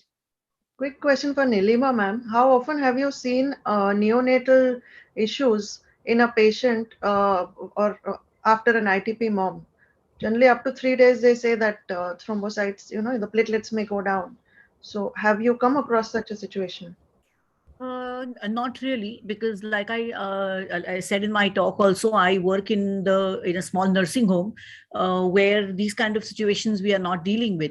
But yes, there was one case I do remember of a patient who had the baby had ecchymosis, and then we had checked the platelet count with my pediatrician, and cord blood we had unfortunately not taken because ecchymosis developed somewhere in the evening. The patient delivered in the morning and petechiae developed in the evening. happening. But we definitely then collected the platelet count, and the pediatrician took over, and the baby was transferred to their NICU, and day 4, again, the platelet count was checked. But luckily, this baby improved drastically after the delivery. Maybe the maternal antibodies had disappeared by then. So it was a tapering trend, and it went down, and the baby survived very, very well. So there was no really such kind of a problem. And any patient we are finding, of having thrombocytopenia, we're very careful about instrumental delivery, because at that particular point of time, we don't know, what the status of the fetus is. So instrumental delivery, even when I am talking to a normal patient also, when I'm trying to deliver and I'm telling them that you're going in for a vaginal delivery, I make them aware that instrument delivery can be a last thing which we have to do in emergency. So are you willing to take that risk? Because I had one experience where a patient till 41 weeks was very sure she wanted to go for a vaginal delivery. And then I told her, now, that the baby is very big and the skull bones have hardened and I may need to use an instrument. And she was very categoric that in her family, there was a baby who had a problem with an instrumental delivery. So she did not want an instrumental delivery whatsoever. Very next day, I planned a cesarean, and I think Samir was my anesthetist at that time. And we did an elective section the very next day. And even during cesareans also, we try to see, that the baby is delivered well, and no vacuum or forceps is applied even at that time. So we're very careful about these things where the fetus is concerned, especially in the gestational thrombocytopenia as well, because these patients are not very well investigated, Yes, Yes. Dr. Babu. If you don't mind, I didn't get a chance to speak on gestational thrombocytopenia or pregnancy thrombocytopenia because it was already being discussed, and I thought there'll be overlap. But I do get a lot of referrals for thrombocytopenia in pregnancy. I'll just tell you that we see gestational thrombocytopenia as low as 70,000. And I don't generally investigate till they have come to about less than 100,000, especially coming close to 70, 80,000. But gestational thrombocytopenia doesn't come initially; it comes much later. Yes. So in obstetrics, just look at when the thrombocytopenia is occurring. The earlier it occurs, don't think of gestation. You have to think of something else. Yes. So there, I think more of aplacent, because that will impact the growth of the fetus. I may have to intervene in the form of low molecular weight heparin and aspirin and help the fetal growth. So thrombocytopenia in pregnancy would totally depend upon whether she was thrombocytopenic and remains thrombocytopenic or has become thrombocytopenic. And there's a difference in these two because the differential diagnosis change.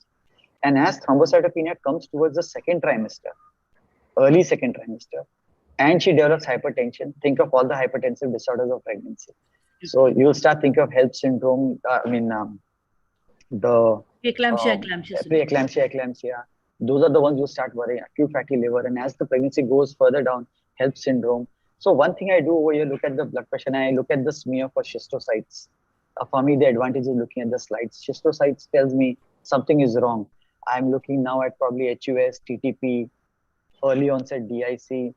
So this thrombocytopenia may look innocuous, but has a lot of baggage attached to it. Peripheral smear helps us. And I do one more thing. I do the 24 hours urine protein.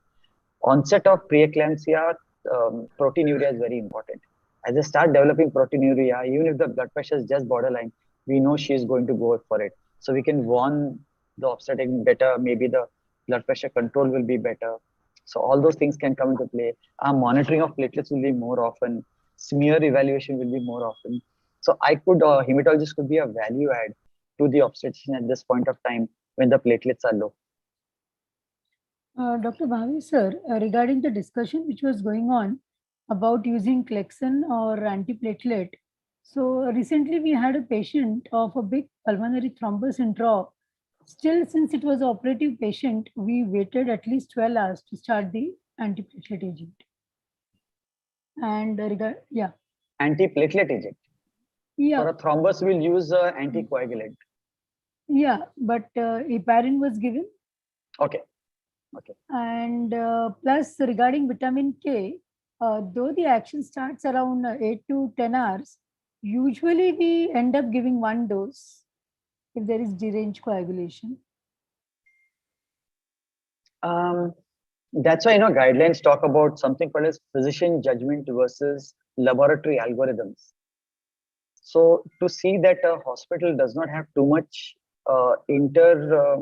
consultant variation in their approach to managing patients, there should be a common hospital policy which looks at certain events which are common in your practice. So one of them could be the use of DVT prophylaxis. Another one is blood transfusion. Another one is use of ancillary methods such as SCD, vitamin K. You need to have a policy which will be discussed by everybody and a common policy is to be formed. Otherwise, anyone can actually say whatever they want and give it. As far as your post-op case who's got a pulmonary embolism, this person will need anticoagulation, not an antiplatelet. In the anticoagulation, because it's just post-operative, your risk of bleeding is very high when you when you've done the surgery, if you give anticoagulation. So this is a very, very, very difficult position to be in for the patient to get a intra-op or an immediate post-op pulmonary embolism. In this situation, if the patient is hemodynamically stable, putting in a filter to prevent further emboli may be your best option immediately post-operatively. You technically cannot give you cannot give a fibrinolytic agent for somewhere up to 3 to 7 days post-operatively, depending upon what was the nature of surgery and how much is the tissue damage, because you will cause rebleeding from all the surgical sites which you have operated. So it's a very difficult situation. You could use IV heparin in this case and hope that the patient does not bleed, but the risk of bleeding will always remain. The advantage of IV heparin being that if you stop the drip within 4 hours to 6 hours, the effect of heparin is gone. It's a very short life. So it can go. A low molecular weight heparin, we don't tend to use because its half-life is high. And therefore, the patient bleeds, it's a problem. So this is a nightmare that we have when we get a call for a patient who's had an intra-op or an immediate post-op pulmonary embolism. Bhave, are there any guidelines on this pulmonary embolus intra-op or post-op? Yes, because there are guidelines on this. Yes, How yes. to There are guidelines. There are some consensus thoughts. It is there in the ACCP guidelines, American College of Chest Physicians, ACCP guidelines. They have it, but it's very situational. They say that depending upon the patient's condition, and if you read in between, they will say that now so many number of physicians were contacted. What was their consensus, and all that is mentioned over there. Because I don't think it's a very easy question to answer. Yeah, it's a very helpless situation. Recently, we had one embolus, a fractured tibia, ASA grade 1. And luckily, we had the USG machine. So we saw the thrombus. I called for the cardiology immediately. You can suction thrombus. No, we didn't know how to suction it. I was so tempted to suck it out. I can see it. I'm helpless. And patients was going down and we saw it going into the RV and blocking and patient arrested. And otherwise, we have taken up this case as a ASA1, that is a fit patient otherwise. Oh, yeah. Yeah, so it's very difficult. It just tells you our risk stratification sometimes is not accurate. And we have to convey this, We try to say we've got guidelines, tell them that this is as best as is possible. If you read the ACCP, I think they've also mentioned about surgical intervention, that if you've got catheter-directed lysis, catheter lysis, or suction thrombectomy, if you've got talent, people available. Actually, I sent a call to interventional radiology, but nobody came by that time and the patient arrested and we're trying to resuscitate.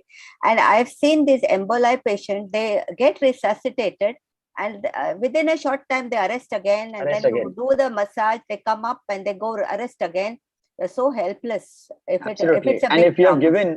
And if you've given them anticoagulant at that time, they have a massive pericardial effusion when you give them. Yeah. So actually the cardiologist gave 5,000 heparin and then, we were helpless. So he said, give another 5,000. So nothing happened, but we just lost the patient in front of our eyes.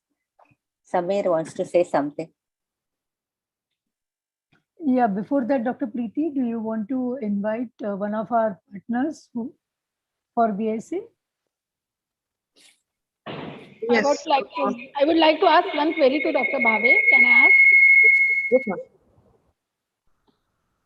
One query to Dr. Bhave. Can I ask? Yes, yes, madam. Sir, it was your lecture was excellent, and we got so many new things to learn from your lecture. Thank you. One thing I wanted to ask you. we get too many patients who are with cervical spondylosis. Just a minute, Sarah. We get too many patients who have cervical spondylotic myelopathy, who are quadriparetic, and on clinical examination, we reveal that there is a deep vein thrombosis.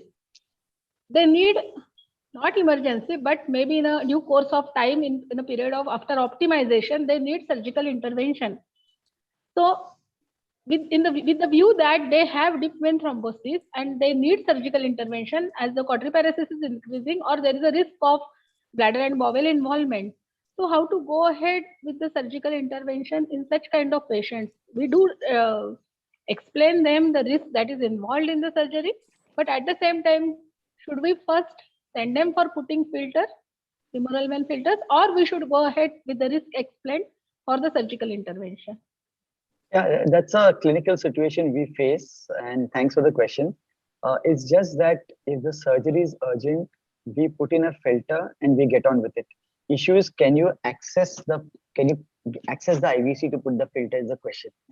So if you got an interventional radiologist who's able to access and put the filter, then you can put the filter, and in good faith, you can go ahead with the surgery, because it is a surgery which can make a difference to his life. Now, I don't know how, if the surgery is going to reverse the neurological defect, then putting the filter and taking that risk is worth it. Because if you don't, the longer you wait and the neurological damage takes place, the lesser is the outcome of your surgery. So putting the filter, to me, makes sense after having the discussion done. If it's not an emergency, let us say, it's not a quadriparesis, it's not an emergency surgery, then technically speaking, 2 weeks of proper anticoagulation is necessary before going for a surgical intervention. You could repeat the Doppler and see whether there's recanalization or there's disappearance of the clot. If it's a small clot, then you can go ahead with the surgical intervention. If not, put in the filter and then go ahead with the surgery. But 2 weeks of anticoagulation might reduce your shards going to the lungs, especially the bigger shards. Smaller shards they will get, it doesn't compromise the lung. It's a big one which suddenly goes, as was discussed earlier, suddenly she saw the clot going inside. Those are the ones which are dangerous. So filter will prevent that. It will not prevent the small chotu clots from going inside. That will still go. But if you can give 2 weeks, it will be worth. If not, put the filter and get on with the procedure. And post-operatively, 8 to 12 hours post-operatively, the patient is fine and the bleeding risk is minimum, you can restart the anticoagulation. However, neurosurgeons will not allow you to start anticoagulation immediate post-op, because their guidelines are always worried about bleeding at the surgical side. For them, it becomes a medical legal issue and they are very worried about it. We are worried about the fact that if we don't give anticoagulation, it's a medical legal issue for us that a clot has developed. So here, a filter insertion till the time the patient is okay to put in the to start the anticoagulation is important. Please do not put SCD or IPC to patients who got clots in the lower limbs, because you don't want to pressure the clot away into the proximal circulation. So we avoid it. Thank you so much. Thank you so much, sir. Thank you. Yeah, with that, we move on to the next on our agenda. We have our pharma partners today from Aishwarya Pharma.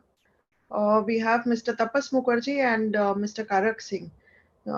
You have 10 minutes, sir. Mute करायचं असतं when you are not speaking. हे सगळे इकडचे आवाज ऐकू गेलेत सगळ्यांना. Good evening, doctors. It is nice to talk to you.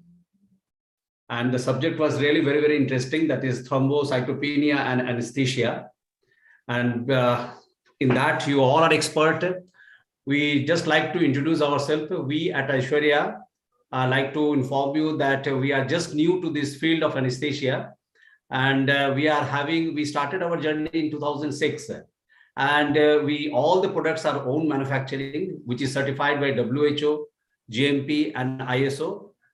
Moreover, doctor, we are having 4 plants. 3 are in Baddi and 1 is in Sikkim.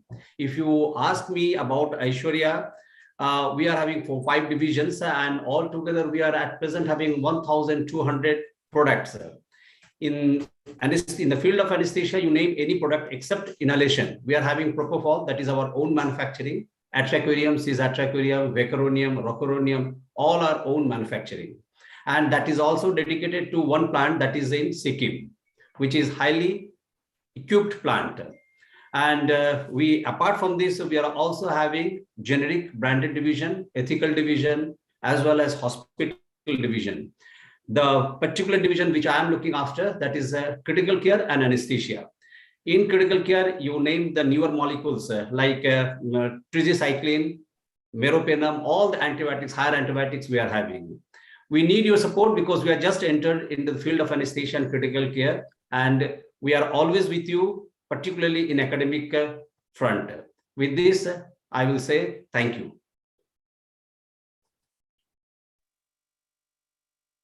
Thank you so much, sir. Thank you. Thank you for your participation. We look for more products from you. Yeah.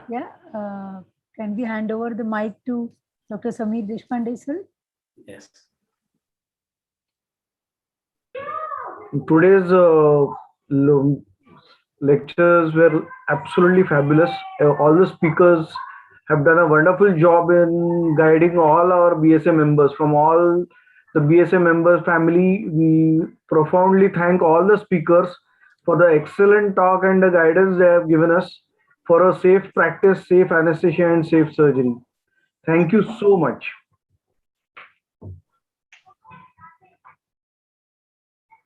Dr. Sameer, sir, you want to say something about your experience? We have another 2-3 minutes. Recently, I had one post-op pulmonary embolism after a partial nephrectomy.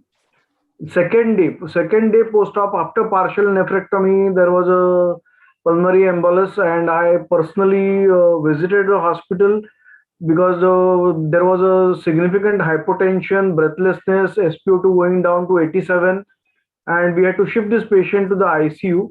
And we documented on CT. Angio-CT was done to document the pulmonary embolus, and there the same dilemma was there, what to put the patient on, because it was a partial nephrectomy.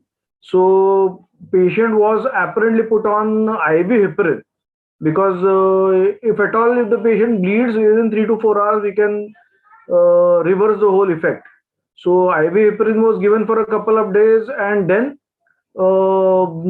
patient was put on long-term Clexane. There I would like to point out one mistake of mine, which I overlooked, it, that I had put a thoracic epidural. So this happened at around 11:30, 12 o'clock in the night. We shifted the patient at around 1 o'clock to the ICU. I forgot to remove the epidural before the patient was put on heparin and Clexane.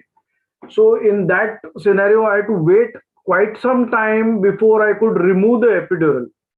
And I had to explain to the relatives, the surgeon, that no, we cannot remove the epidural immediately. When the time is appropriate, when the patient was put on Clexane OD dose, that is the time when I removed the epidural.